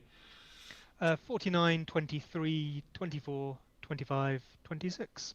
So come and join us. Daniela says, what's it like being on the FPL show? The best thing about being on the FPL show is being in the green room before the show, right? Because we forget the Premier League have their own in-house channel. They produce match days just like BT Sport or Sky produce, but it goes around the world. So they are getting Tony Adams and Michael Owen and Alan Shearer. They're getting these guys in every match day to produce their own materials, their own output. So when I'm in, I'm often in the green room before the show, and we'll see some of these guys, which is pretty cool. So that's probably the best bit, just sort of rubbing shoulders with some wicked ex-players. But the best thing, I guess, is presenting or being a pundit alongside my absolute hero as a kid, which is James Richardson. Like, I grew up watching Italian football, and I'm not starstruck when I meet these footballers, but I'm still a little bit starstruck every time I speak to James, who I now class as like a mate. But he is just iconic for me and a childhood hero, just because I can still picture him sitting with his big Gazzetta dello Sport pink newspaper and a little espresso with a big ice cream on his tabletop in Florence as he presents Sunday morning Channel 4 TV for Serie A coverage. So yeah, he's a hero. So that's pretty cool. Did you watch Italian football as a kid, Seb? It was on Channel 4. So good. I caught bits and pieces, but I wasn't massively the 90s Serie A kid, unfortunately. I think a little bit. I was probably a little bit young for some of it, at least the early part. But obviously, James Richardson with the Totally Football Show, the Guardian Football Weekly before that, and now doing a lot of the FPL stuff, the BT stuff. It's probably almost had a bit of a resurgence in the last few years. So I've gone back and seen a few of the things, and yeah, I think I'm with you. He's very, very good at what he does. I think we talked earlier a moment ago about it's not just the pundits, but it's the people who get the stuff out of the pundits. I think he's exceptional at that. He is the best for me. And obviously being on the FPL show with Jules is brilliant as well. And she is going to be, I mean, she's already absolutely big time, but she's just going from keeps getting these bigger and better shows. She's going to be amazing in the next few years. What are the biscuits like? That's the most important question. Do you know what? We used to get fed really well before we went on air, and then because of COVID, there's no food now. So the protocols are really tough. We have to have temperature checks when we go in. We have to do surveys, and there's no food and masks everywhere. You do your own makeup, so it's completely changed in recent months. But the food's really good before that. Our thoughts on Mourinho as a pundit, asked MG. He is one of it was great having him in the studio, wasn't it, Seb? Yeah, he's great. I mean, there's always that sense that he's pushing an agenda, but Gianni, I'm not going to tell you. I want you to see it. No way. Is it a goal? Is it a goal? I want you to see it. Okay. Werner takes the ball off someone. He's through on goal. Really composed. Oh no. Werner, what are you doing? He tries squaring it to Ziyech. You have to shoot. What are you doing? When you see the second angle, the square is not a bad shout. Like, I'd expect Timo Werner, Germany's number 9, to shoot and score there. But the square is an absolute guaranteed goal, apart from the fact that he just fluffs it. It's a horrible tempo. He just doesn't get anything on it. Doesn't get anything on it. Oh my God. Talking about Italian football in the 90s, Roberto Baggio there, every single time without fail, rounds the keeper. Darlow's positioning is pretty poor. There's loads of space at the near post. You just take it to the left and stick it in. Or just hit it, or just square it accurately. I'm at risk at sounding like one of those people that I'm not a massive fan of there and say, oh, in my day. But I swear, actually, you don't see people round the keeper as much as, in my head, you used to. I don't know if that's because different types of chances are created, or there's better finishing opportunities. The goalkeepers stay on their feet a lot longer now. It used to be fashionable for keepers to go better down. Goalkeeping. That might be a shout. Goalkeepers do not go down early now. They're always taught. You hear them saying, "Who can stand your feet, stand your feet, stand your feet" on those one-on-ones. But in Serie A in the 90s, every single week without fail, you would see someone rounding the keeper. It would be a Mancini or a Baggio or a Zola or a Casaraghi or a Vialli or a Ravanelli. It was literally all the time you would see these guys rounding keepers. It was so fashionable and always done. Werner's class, but he overcomplicates his chances, MG. Yeah. Having Werner as a captain must be painful, says Alison. Yes, it is. And someone else has said, I'm blaming you if Werner doesn't have a right foot, says Bora Lewis. No, he does actually. He's right-footed. Yeah. He's very comfortable on both feet. Zuma goes close from a corner. Obviously, who else? Who took the corner? Mason Mount. I'm not sure. I think it was a right footer. It looks like an Mason outside. Mount. So yeah, Mason Mount. Who was on him for England. Oh, Zuma gets up so well. He's exceptional from set pieces. Yeah. I think we've covered Chelsea a couple of times, and Zuma scored in at least one of those, hasn't he? Yeah. Yeah. Didn't he score? Was it he scored 2 in 1 week? I think we might have been watching that one. Yeah, I feel like you're right. I can't remember who it was against, but yeah, I think it was 2 headers from corners. Timo Werner is looking. You mentioned Salah earlier, almost slightly Salah-esque in that he just keeps getting those chances, keeps creating and having chances created for him, and just making the wrong decision. Manan says Werner was the right choice. It's just bad luck. Story of my season, Manan. I'm making these choices. I'm making them right. They're just not paying off. So you just keep going. Like you can't. There's nothing to change there. You keep making the right decisions until they go your way. We've discussed before about luck and skill in FPL. This is the luck bit. Yeah. The good news is that he's getting the chances, and what you always want to see from your strikers that aren't scoring, and that's a little bit why I went Bamford over Watkins or Antonio. Just I like owning players that are just getting the chances, and if they're scoring them, brilliant. If they're not, you've just got to see the positives, and that is there'll be another chance in 10 minutes time for them. Worth noting as well that we do know Timo Werner is on penalties now. There's no Jorginho in the team, but even if there was, I believe Lampard came out and said it's Timo Werner. He did after Jorginho missed his 2, I think. Scored again in the week for Italy, Jorginho, with another pen, taking them how he takes them, sending keepers the wrong way. Surprised not to see. He was quite nailed in the team earlier in the season. He's not looking so much now. I mean, he's on the bench today, but I don't think he started previously either. Is that a bit of a change in shape or just a change in personnel? It is. It's getting the most out of Kante, I think. Playing Kante to the side of Jorginho in a slightly more attacking 8 role has worked. It worked. Sarri was very criticised for doing it, but Lampard did it a lot and it worked well. But by playing Kante at the base, you can then have Kovacic and Mount, or Mount and Havertz as those number 8s, which offer a little bit more going forward than Kante. So it just means Kante slots in really nicely into the position we've always known him as at Leicester and for France, as the number 6 or the number 4, the holding midfielder.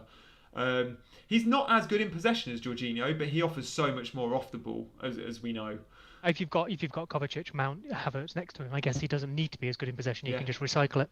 Exactly, those passes only need to be 10 yards. And Jorginho's had a really good start to the season, so it is a shame. And Jorginho will come on in games where we need to keep possession, or in games perhaps where we're behind and we need to have someone playing as a bit of a deep line playmaker, because he does see that pass. Oh, I don't know if that's onside, but Newcastle have just missed a Timo Werner opportunity. I think that might be onside. I think it's Hayden who goes through. Oh, it's Hayden. Left foot, 10 yards out. He blazes it over. It just it doesn't matter about offside because it's Kier comes off Chelsea. So yeah, ricochet. It's a great tackle that then just comes straight back to him, and all he has to do is just tuck that in, and he's put it over, like you say. That has got to be a wake-up call. Is that Rudiger with poor defending there? It is Rudiger, number 2. Yeah, it is Rudiger, yeah. He's got to clear that. Oh, okay. He tries clearing it, and he literally hits it against Hayden's chest. So maybe he can't do much. It was possibly a handball from Hayden, actually. Hits the top of his arm. Oh, yeah, it looks like it might have been given, actually, based on where Mendy's taken this from. Okay. That would have been, I mean, if he'd scored that would have been a discussion, because you blast the ball into someone from there and it hits the top of his arm. I guess, laws of the game as we know them now, if it hits your arm, it's not a goal. But yeah. I don't know what he could have done about that. The arm was by his side. Last season, that's no problem at all. But this season, it's a free kick. His arm is by his side. He's literally a yard away from Rudiger, who's blazing at him. So we've got a third of this match left.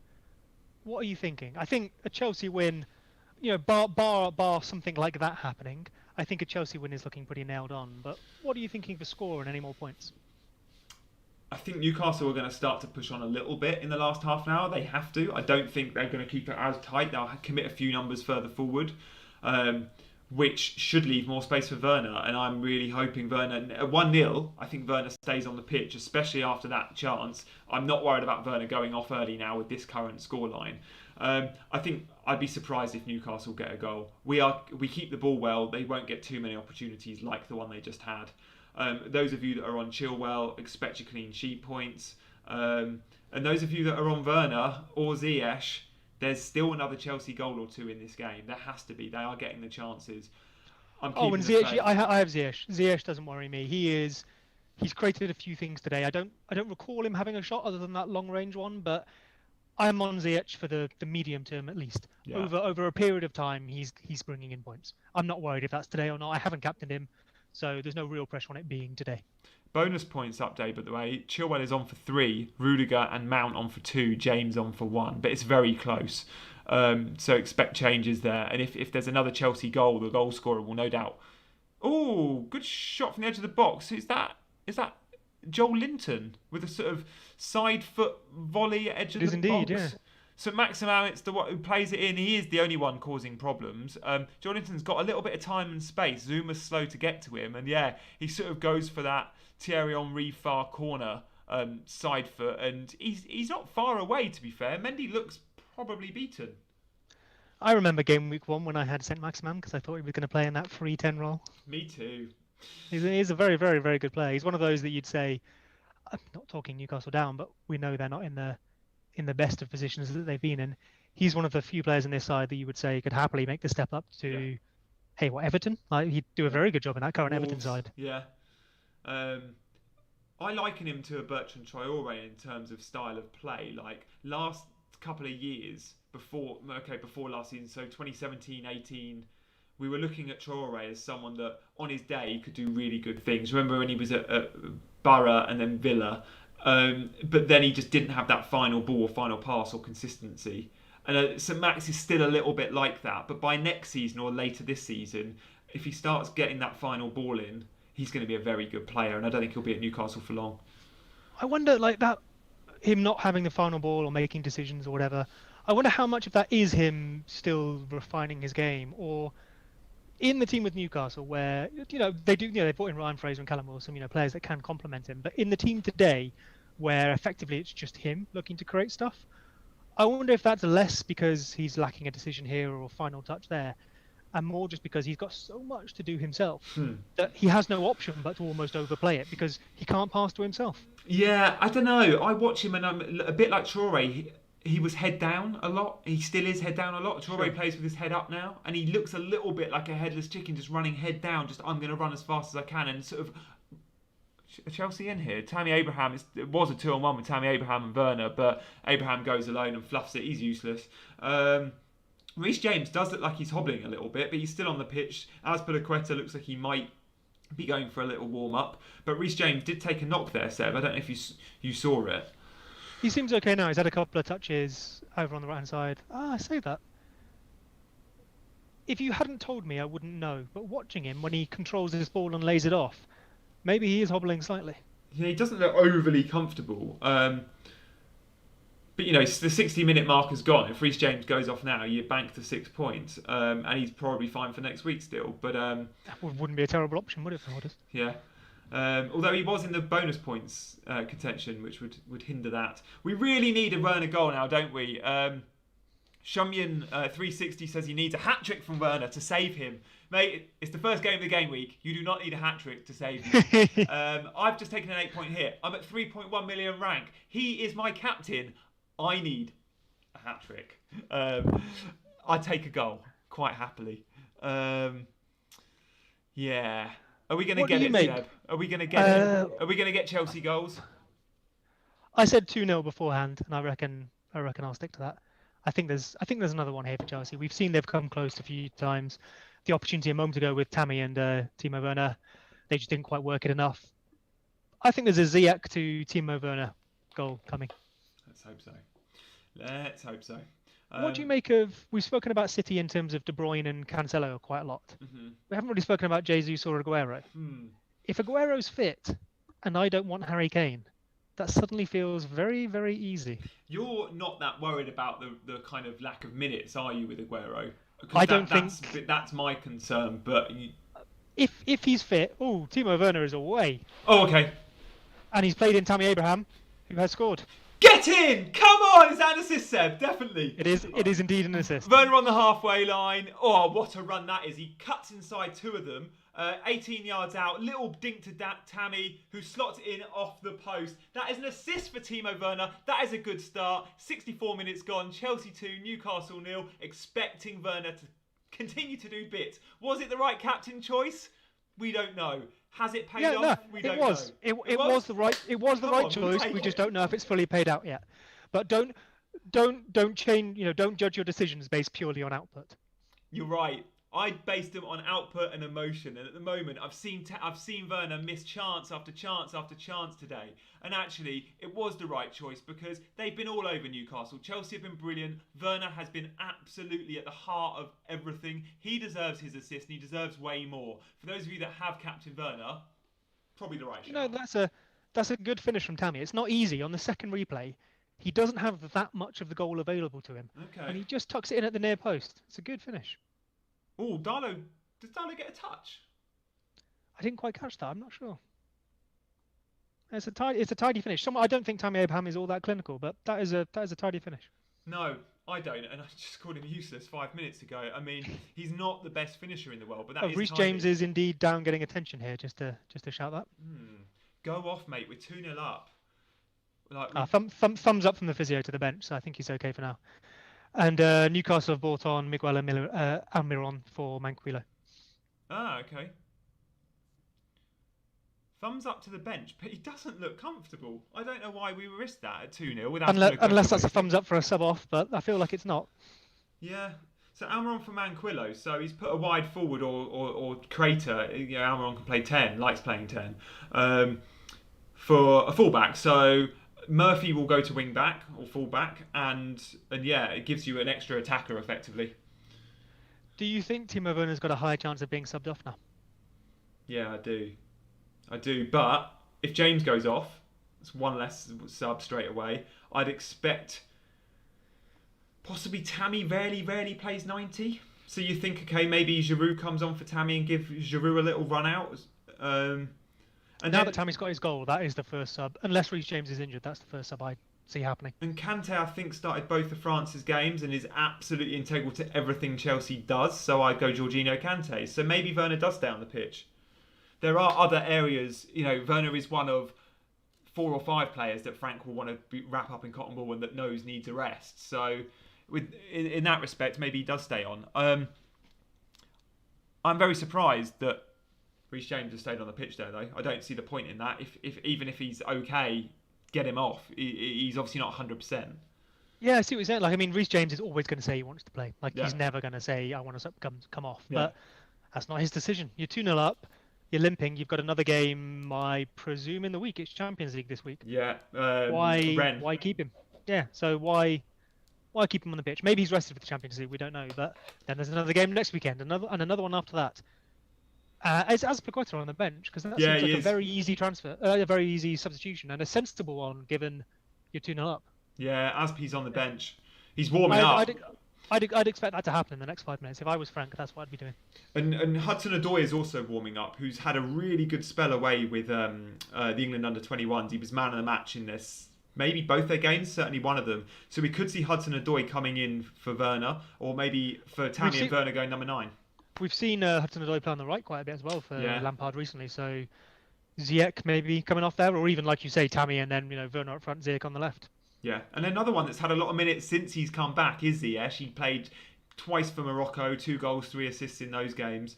Again, he might look at Ziyech needing a rest. So yeah, I'm confident Werner actually might play 90 the more we talk about it, because there are just other fires to put out effectively. I'm going to just check those bonus points, because with the goal, Tammy and Werner might be in and around them, knowing that the defenders haven't had any attacking returns. Remember, it was an own goal to take Chelsea 1-0 up. So we've got Abraham on 3, Chilwell on 2, Rudiger on 1, Rudiger and James on joint 1. Still very close though, isn't it? Rudiger and James and Mount just a couple behind Chilwell on 27. And we know that you get a little boost for scoring the winning goal, which would be the goal that took them to 1-0, which is the own goal. So there won't be that little boost if it stays like this. I'm surprised to see, not that Chilwell hasn't been good, but I'm surprised to see him top. Reece James has, I guess those crosses haven't connected, so they technically count as lost possession. Yeah. But he's been the more attacking of the two, the more creative of the two. So Manon asked, is Werner on for bonus? No, and we're not sure how far he is off them, but I would suggest it would be fairly close. Although as a forward, He's missed a couple of he's chances, missed a hasn't he? couple, yeah. I And reckon one of those will be a big chance, and probably therefore he's quite a way down. Think of Salah. yeah, true. If Werner, and again, Tammy has scored his chance, and for a goal, a forward gets. Werner's dribbles have been on point today. Tammy gets a bigger boost for a goal than a midfielder would, so of course Tammy has gone to 3 because it's their job to score goals, right? So you're more in the BPS for a forward scoring than a midfielder or a defender scoring. So 69 minutes gone, Newcastle 0, Chelsea 2. We've seen one attacking sub from Steve Bruce. They've got to have a go now, Newcastle. They've offered very little. We've seen one big chance for Hayden, and I think that may have been given for a handball in the build-up anyway. But Chelsea have been really comfortable. This is a very strong performance from a team that haven't been together for the last 2 weeks. They've got a team full of internationals. And they've had very little time to prep for this game. They've had a long journey up to St James's Park on the early kick-off on a Saturday. They're looking good, Chelsea, aren't they, Seb?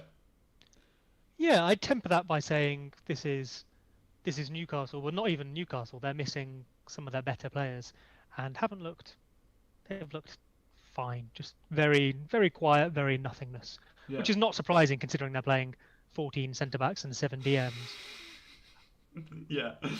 Chelsea have been okay. Man City could be 5-0 up in this match. Tottenham would probably be losing 1-0 for all we know. So I think it's about par for the course. Yeah. Tottenham fans are going to be in the chat speaking up now, Seb. Only because of their previous match and how they looked. Oh, of course. Big Andy Carroll is coming on. We like that. He'll chuck himself about. There'll be balls coming in at every direction into the box. But Rudiger and Zuma aren't bad in the air. I'd expect Zuma to deal with Carroll. Although saying that, he is one of the hardest players to defend against in the last 20 minutes of a football match. And without Thiago Silva in there, you lack a little bit of organisation. But 2-0 up, it's fairly comfortable. Let's just hope. Oh, Newcastle hit the bar. Wow. That's Longstaff with a shot from quite a way out. It's not dissimilar to Ziyech's chance from the other side in the first half. That is an absolute arrow, isn't it? Mendy, if that's, it's not even always rising. When you see it from behind him, a second later, or the goal a yard further back, and that probably just dipped in under the bar. Mendy's got no chance if that's slightly lower. Oh, he hits that so clean. Fair play. That would have come out of nowhere. But yeah, off the bar, Longstaff 30 yards out. Mendy is absolutely beaten. Longstaff has got a scorcher in him. For this match, I would love a goal, but for Chilwell, I'm very happy that hit the crossbar. As a Chelsea fan, knowing we're comfortable and I don't own any Chelsea defenders, I think I'd quite like a Newcastle goal for FPL. So many Chilwell owners. I don't want a goal now because then it's squeaky bum time for the last 20. I was going to say, I'm excited to hear your reaction when it's 2-2 after you said that. But give me a goal in the last 3 minutes and then bonus points potentially are affected. Chilwell doesn't get a bonus. He doesn't get his clean sheet. Chilwell's probably the second or third most owned defender in the game, I would have thought. So for overall rank, I don't really want a Chelsea clean sheet. Chilwell is on 30%. I've had him for so long that feels a lot higher than I expected. A Chelsea in here? Robertson on 17%. I guess a lot of people have done Trent to Chilwell, haven't they? So what's Trent on now, Seb? That's very high. Let me have a little look. I don't have him. Because there'll be a load of inactive teams with Trent, right? There'll be a load of set and forget teams at the start of the season that still have Trent as... He is on 19.6, so okay. just ahead of Robertson, who was on 17. In terms of overall ownership in defenders, let's have a little look at that. I have Chilwell's top, 30%, massively top as well. Justin's next on 22%. Jesus. Okay. Chilwell, Justin, Mitchell, then Alexander-Arnold. Zuma's climbed up to 18%. Robertson, and then the Wolves boys. Okay. Lamptey down on 13%, but he gets in the conversation too. And Lucas Dean on 12%, or 13 actually, 12.9. I'd expect Lucas Dean to start climbing, especially if people have still got Trent, or maybe are looking at moving Robertson out. Werner's coming off. We don't want to hear that, says Blue Dot. I haven't seen it yet. Oh no. But Hudson-Odoi looks like he's coming on. I've not seen it yet. You're right about him warming up though. Or warming up, being ready to come on. Please don't come off, Timo.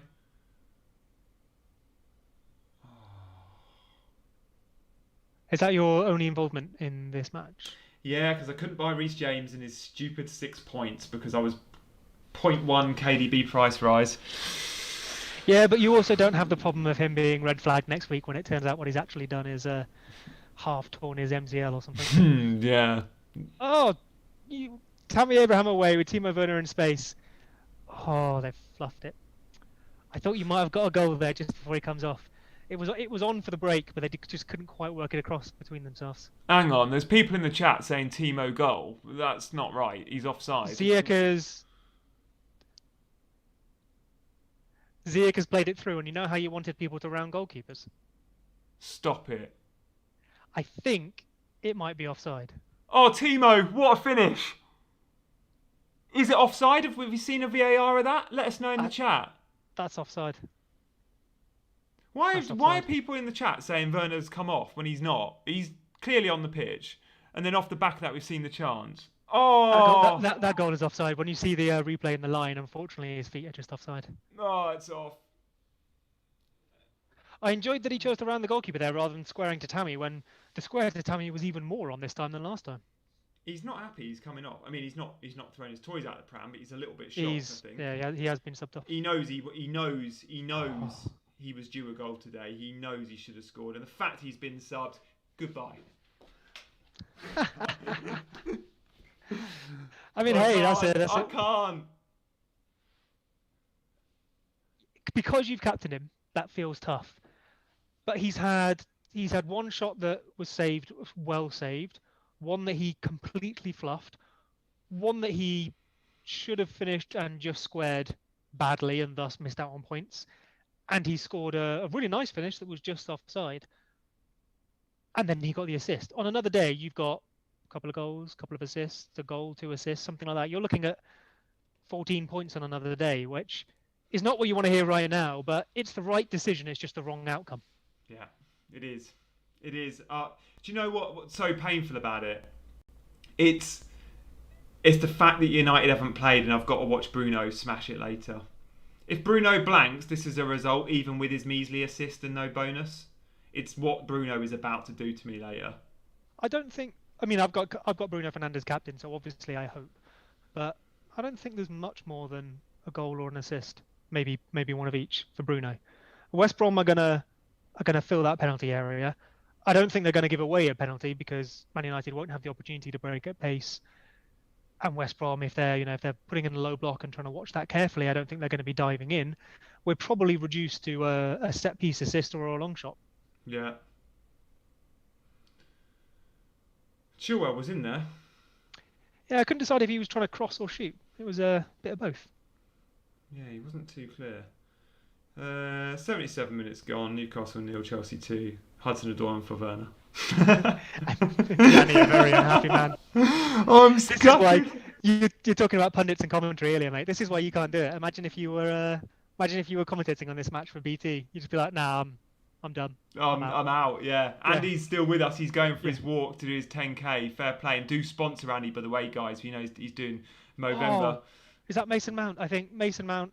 Is that Mason Mount? Mason Mount's in and does a Timo Werner. Completely fluffs it. Mason. Kovacic put the ball. Oh, he's taken that down well, and he said. He really has, yeah. He's just cut across it too much. He knows when he's on the floor, he knows he's just got his body shape wrong, and he's cut across that ball, and is lying there knowing he's fluffed it. It's probably almost come off the inside of his heel rather than his instep, which is what he wanted. I'm gutted. Do you know? I'm gutted because we've seen it. Like, if Werner has a quiet game and he gets 5 points, great. Like, I take that. It's the fact that he's missed chance after chance, or the disallowed goal for the offside. Painful. But what I'm very excited about is I'm a Werner owner, and there'll be loads watching this that aren't, that are going to look to bring him in. This is a guy that's red hot. He's getting the chances. Chelsea are looking good. He's on pens. Right, Seb? So Tottenham next, which is not the easiest, but I still don't know enough about Tottenham to know whether I think they're going to concede 10 or none.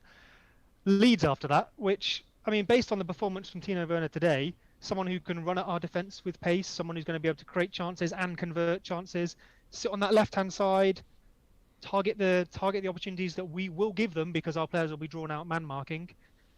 I think Timo Werner could haul against us. I'd be, depending on what your team looks like, there's another tempting captain opportunity there. Yeah, I fancy him to haul against Tottenham after today. I really do. But yeah, the Leeds fixture's nice too. A good save by Mendy there. Almiron with a go.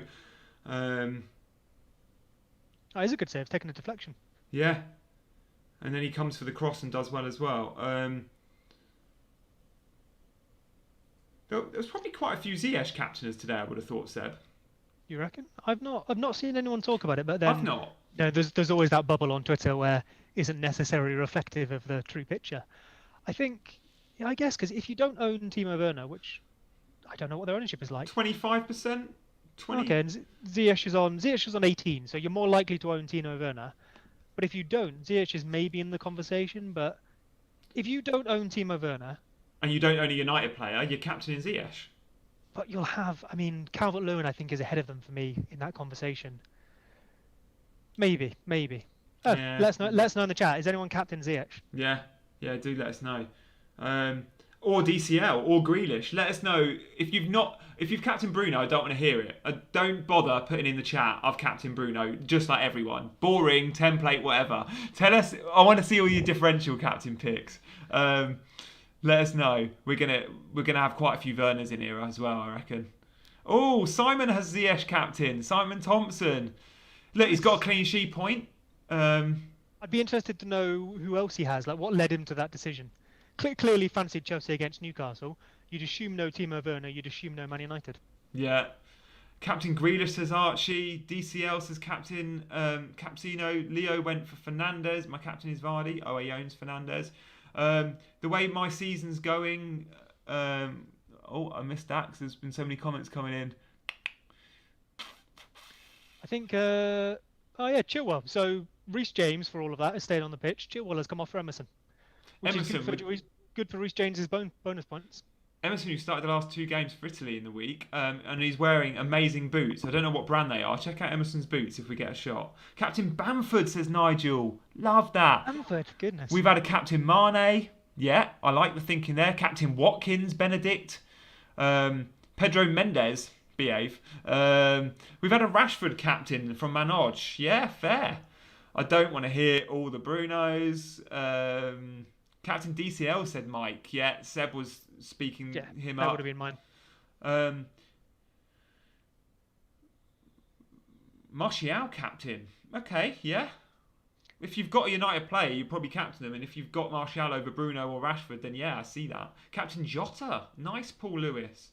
I was going to say, actually, it's all, when you've got a £12 million player like Salah and you're transferring them out, it always feels silly not to spend that 12 million. But yeah. I'm surprised we didn't see more. And I didn't consider it myself, but I'm surprised we didn't see more Salahs to Jotas because we know he's going to play and we've seen the damage he's done when he has played. Yeah. All these Bruno captainers are killing me. I wonder what the effective ownership of Bruno will be this week because he's probably 30% owned, but with the captainers he'll be higher than most. He's got a 34.2 percent ownership. So okay. Yeah, you'd expect that to. I think if you own him, if you could own any player this week, who would you captain? Bruno. So yeah, I think most people probably make that decision. Yeah. Chicken Nuggets as Captain Zaha. Love that. Oof. Love that. They've got Burnley away on the Monday night, I think. Going against Burnley for your captain choice. Nice. I'm hoping for a first clean sheet from Guaita in however long. I've had him for the hold of that good run of fixtures, and they've conceded a goal in every one. So Seb, my decision this morning when I couldn't reach to James because I had 4.9 million to spend if I want to bring KDB in next week. I was like, okay, defenders under that. I've got a West Ham defender. I've got an Aston Villa defender. So I was kind of discarding them, and I was like, okay, Nathaniel Klein, 4.5 million, right back, started the last 3. Ward is back, but should be nailed. Brilliant fixtures, Palace in the next 3.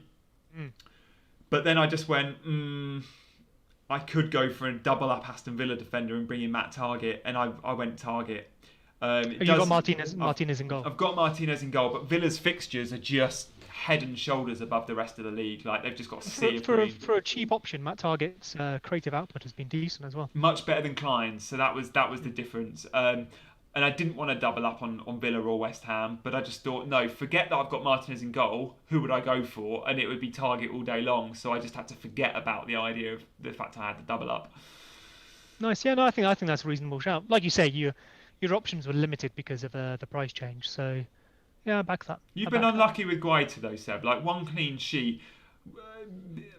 He's been playing Koyate centre back with Scott Dan. Saka, Tompkins, Cahill will all be back very soon. Once that centre back pairing of Cahill and Tompkins is back, you'd expect way more clean sheets. Hey, so I have Brighton at home, Fulham away, Wolves away, Leeds at home, and then Burnley away this week. Those matches, 1-1, 2-2 is the points. And then he's got Burnley away, Newcastle at home, West Brom away. When I saw that run of fixtures originally on my wildcard, I was like, there is not a better option. Martinez, even Martinez, there is not a better option. He then has Tottenham, West Ham, Liverpool, Aston Villa, Leicester. So maybe a decision to be made there, but I don't like transferring goalkeepers very much. He'll get save points. We'll see. I'm relatively happy with him as a long-term pick. Butland's fit now, though. They bought Butland and he's fit. Could Guaita ever drop out? I mean, he needs to have a clanger, doesn't he? But I'm not concerned. He's a very good goalkeeper. He's a very good keeper. I really like Guaita. He often appears high on the post-shot XG charts, which is effectively a description of. So you've got XG, which is based on where the shot is taken and defenders and all that. How likely is it to be a goal? Post-shot XG is after the shot has been taken. So if you put it in the top corner, how often does that turn into a goal? It's effectively a comment on how good the goalkeeper is, and Guaita often comes out very well on that. Okay, Kepa was always right at the bottom of that, wasn't he? Oh yes. Captain Tellez, love that. We've got loads of different. Look, I had you all down as Bruno captainers, and you proved me wrong. We've got Chicken Nuggets going for Zaha. We've got loads of DCL captainers. We've got Tellez. Ziyech has been subbed off apparently. Giroud coming on, yeah. Wouldn't be surprised if that is Ziyech. So what? He's gone for a Tammy and Giroud. Yeah, I don't know what you do there. Has Tammy gone wide? He could do it, I guess. Changing system, seeing what it's like with two up top, maybe. I don't know. Changing system, 2-0 down to Newcastle with 5 minutes to go and a bit of added time. See what Could it be 3 at the back? Can Emerson slot in there? Yeah, he could do a job, possibly. So it's an interesting choice, but I guess Tammy doesn't need a rest, and Ziyech does. Disappointing with Ziyech, but like I said, that's a longer term pick, and I'm encouraged with what he managed to create today. No real chances to shoot or anything, but he had one shot off target, which was that long shot, 2 key passes, 4 crosses, 3 long balls. It's about par for the course. I underestimated the chat, Seb, saying they were all Captain Bruno. Alison O'Reilly, take a bow. She's Captain Neil Morpie. Brilliant. I love that. Why not? This is a week where you can afford to have a punt, right? So why not? Good luck. And Grealish captain for Run Carlos. Run as well. Good luck to you. Hope they all come in. So while I respect that choice, is it a week that you can afford to take a punt? Is that even a thing? It was before Salah got COVID and everyone bought Bruno for Salah. I don't know if it's ever... So with your captain, I know we've discussed before that I think you go sensible with your captain. Why would you not? Even in a week where De Bruyne isn't an option, or we don't think he is, Salah isn't available, you maybe don't own Fernandes, it's never a week to just take a punt.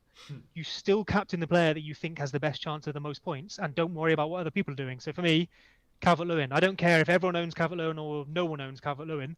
I'm going to captain the player that I think has the best chance of scoring the most points. Yeah, it's fair, and probably the approach I take every week too. James has just leapfrog ahead of Chilwell in the bonus points by 1. So we've got Abraham on 33, James on 28, Chilwell on 27, Mendy, who's only made 1 save, on 26. I'd like a Newcastle goal, please. That'd be lovely. Ziyech off as well for his clean sheet. Whoever captained him has got that locked in. Yeah. A Newcastle goal would be...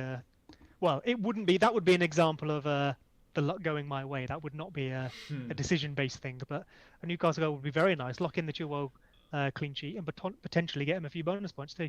And Ziyech has gone off, so he gets your clean sheet point. Giroud has just gone close. Oh, he's offside. There was a long ball over from wide. Oh, from Reece James, no less.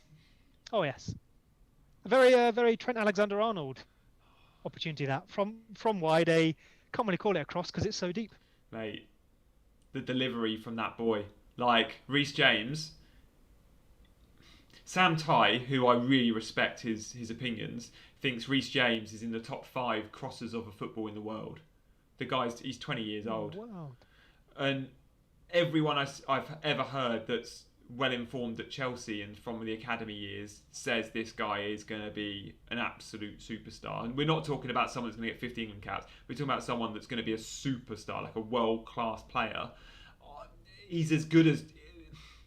Trent's so popular and done it for so long. He's better defensively than Trent, and at the moment he's showing he's as good at crossing and as good from a sort of wide attacking part on the pitch as Trent is. I know Trent has done it over longer and deserves the respect and is England's number 1, but Reece James has got so much potential.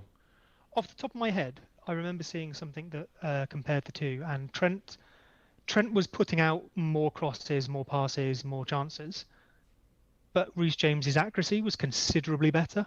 So his crosses were meeting their target much more often. He was connecting with his passes much more often, which obviously a lot of that is system-based, depends who you're passing to. Yeah. But like you say, that maybe does suggest someone who has a better delivery on him. Yeah. I mean, he hasn't got a huge amount of assists because all of his crosses last season were right on Tammy's forehead and were blazed wide or over. Nuclear Atoms, will we be doing the stream for the Man United game knowing everyone's captain Bruno? No, Nuclear. I shall be hiding behind the sofa. Can you imagine? Just get you on Periscope or something for that match. Oh yeah, I know. It's the 8 o'clock game as well, isn't it? So I will no doubt be watching the next 2 games. So what have we got later? We got Brighton Villa, haven't we, at 3 o'clock, and then after that is it Spurs? Spurs Man City. I'm really excited about that football match, and I'm hoping Sterling starts, who I own. So yeah, no, that could be nice. A nice little earner if people haven't managed to move to De Bruyne yet.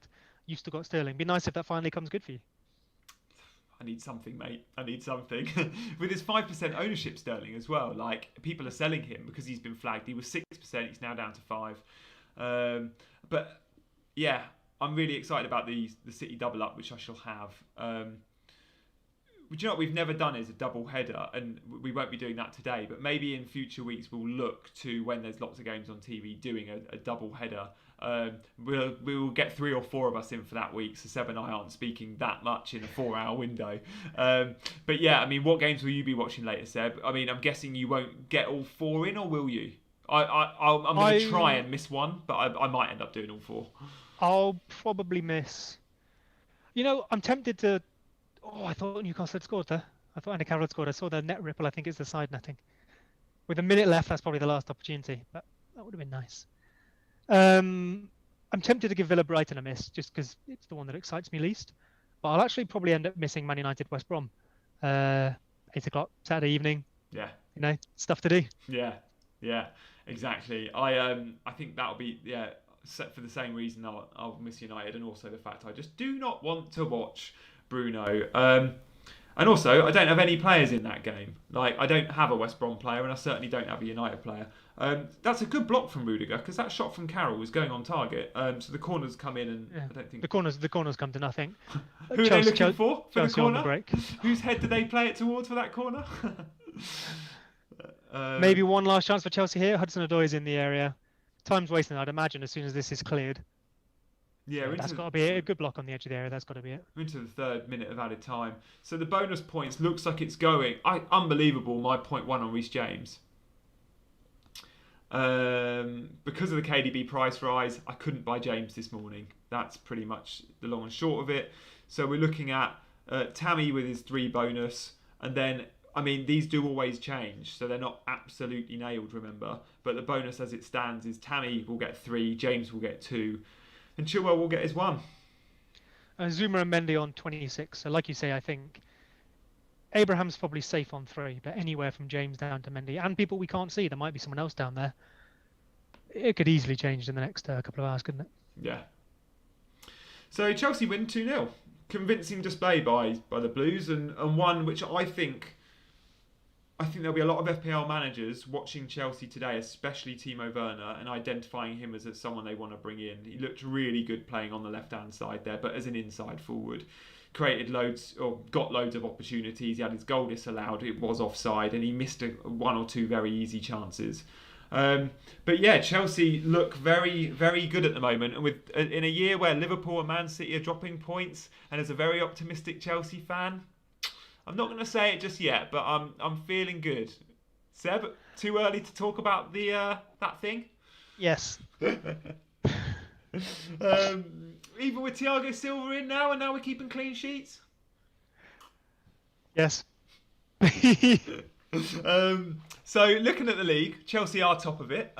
Leicester, of course, have a game. Well, everyone has a game in hand, and Leicester will go top when they win if they win their game against Liverpool. Newcastle up to 13th, 11 points. So let's have a little roundup and look ahead to the rest of the day. So we have Villa Brighton later, 3 o'clock. So only in 40 minutes time. Seb, I don't suppose you could get team news up on that. For Villa Brighton. I mean, the big players we need to know, are they starting? Are Matt Targett, of course, Jack Grealish, Maupay, Martinez in goal. So our Maupay captainer will be delighted. Alisson, congratulations. We have Maupay up front. I don't know if anyone cares about the rest of the Brighton team. I can run through it quickly. Is Trossard playing, who I've just sold? Because he was a major doubt. We do not have Trossard. Good. Okay. And not on the bench either. Great. So Lamptey plays. I don't think there was any doubt over him, but he's someone everyone will own. And then in Villa's side, Martinez obviously starts. Jack Grealish starts. Barkley starts. Watkins starts. Matt Targett starts at left back. Get in. Will he get 8 points like Reece James? Probably not. 0.5 cheaper. Exactly. Or 1 million cheaper, maybe. Actually, I'm not sure. No, 0.5. Yeah, 0.5. So, are you feeling confident for your game week, Seb? You got Bruno captain. You got plans for City. I feel fine. It feels like a week that if I can come out average, I'm happy. Yeah. I'm not at the team I'd like just yet. It's going to take 2 weeks to get to the team I want, and we'll have injuries in that time. But I'm okay. If KDB goes and scores, I'll probably feel a bit silly. I effectively elected not to have him because I didn't think he'd go up in price, and I didn't want to take a -4 to make another move. But if nothing massive happens, I'm content with the direction my team's moving in. How about you? I'm still gutted about Werner, but yeah, I've taken an 8-point hit, so I need some serious business from those that haven't been doing it. The likes of Sterling, I'd love a goal there. But yeah, I mean, I like the look of my team now, which I didn't in previous weeks. I've got rid of a couple of dross enablers on my bench, and my squad's looking good. And I feel like with a busy fixture schedule, we're going to need squads, and I've gone too long without one. I'm not building a 15-man squad, I never do, but I'm building a 14-man squad, and that third spot on my bench will continue to be Matt. Is it Matt Burke? No. Who's Ollie Burke? Ollie Burke at Sheffield United at 4.4 million. He'll stay there, but the rest I need, and I need playing. So yeah, you mentioned the schedule. There's a lot of matches in a quick period of time, both for FPL and for real life. We're going to see rotation. We're going to see injuries. We're going to see form change very, very quickly. Yeah. And I think Christmas is always an important time in FPL. It's often where mini leagues change because there's quick fixtures. There's people not paying attention. There's people off doing Christmas stuff, and fair PL. I was going to say fair play. Fair PL. Fair play FPL is just a game, so go do Christmas. But if you can plan well now and get a good team in shape for the next 8 weeks and the run up to Christmas, I think you're looking good. And then you've got to remember there's a likely double game week coming. Yeah, in January, I think, right? So yeah, keep your eye on that, guys. And remember, you've got to use your first wildcard if you've not used it by game week 16 this season, not game week 19. That's 20. So start thinking about that. But guys, thank you all for watching. It's been brilliant having Chelsea, Newcastle on, and loads of you joining us and interacting with us on the chat. We will be back next weekend with another live Scoutcast match day. Do follow us both on Twitter. Follow Fantasy Football Scout, of course, on Twitter if you don't already. But subscribe and like this channel and check out the members area as well. Thank you for joining us, and we'll see you again soon. See you, Seb. See you later.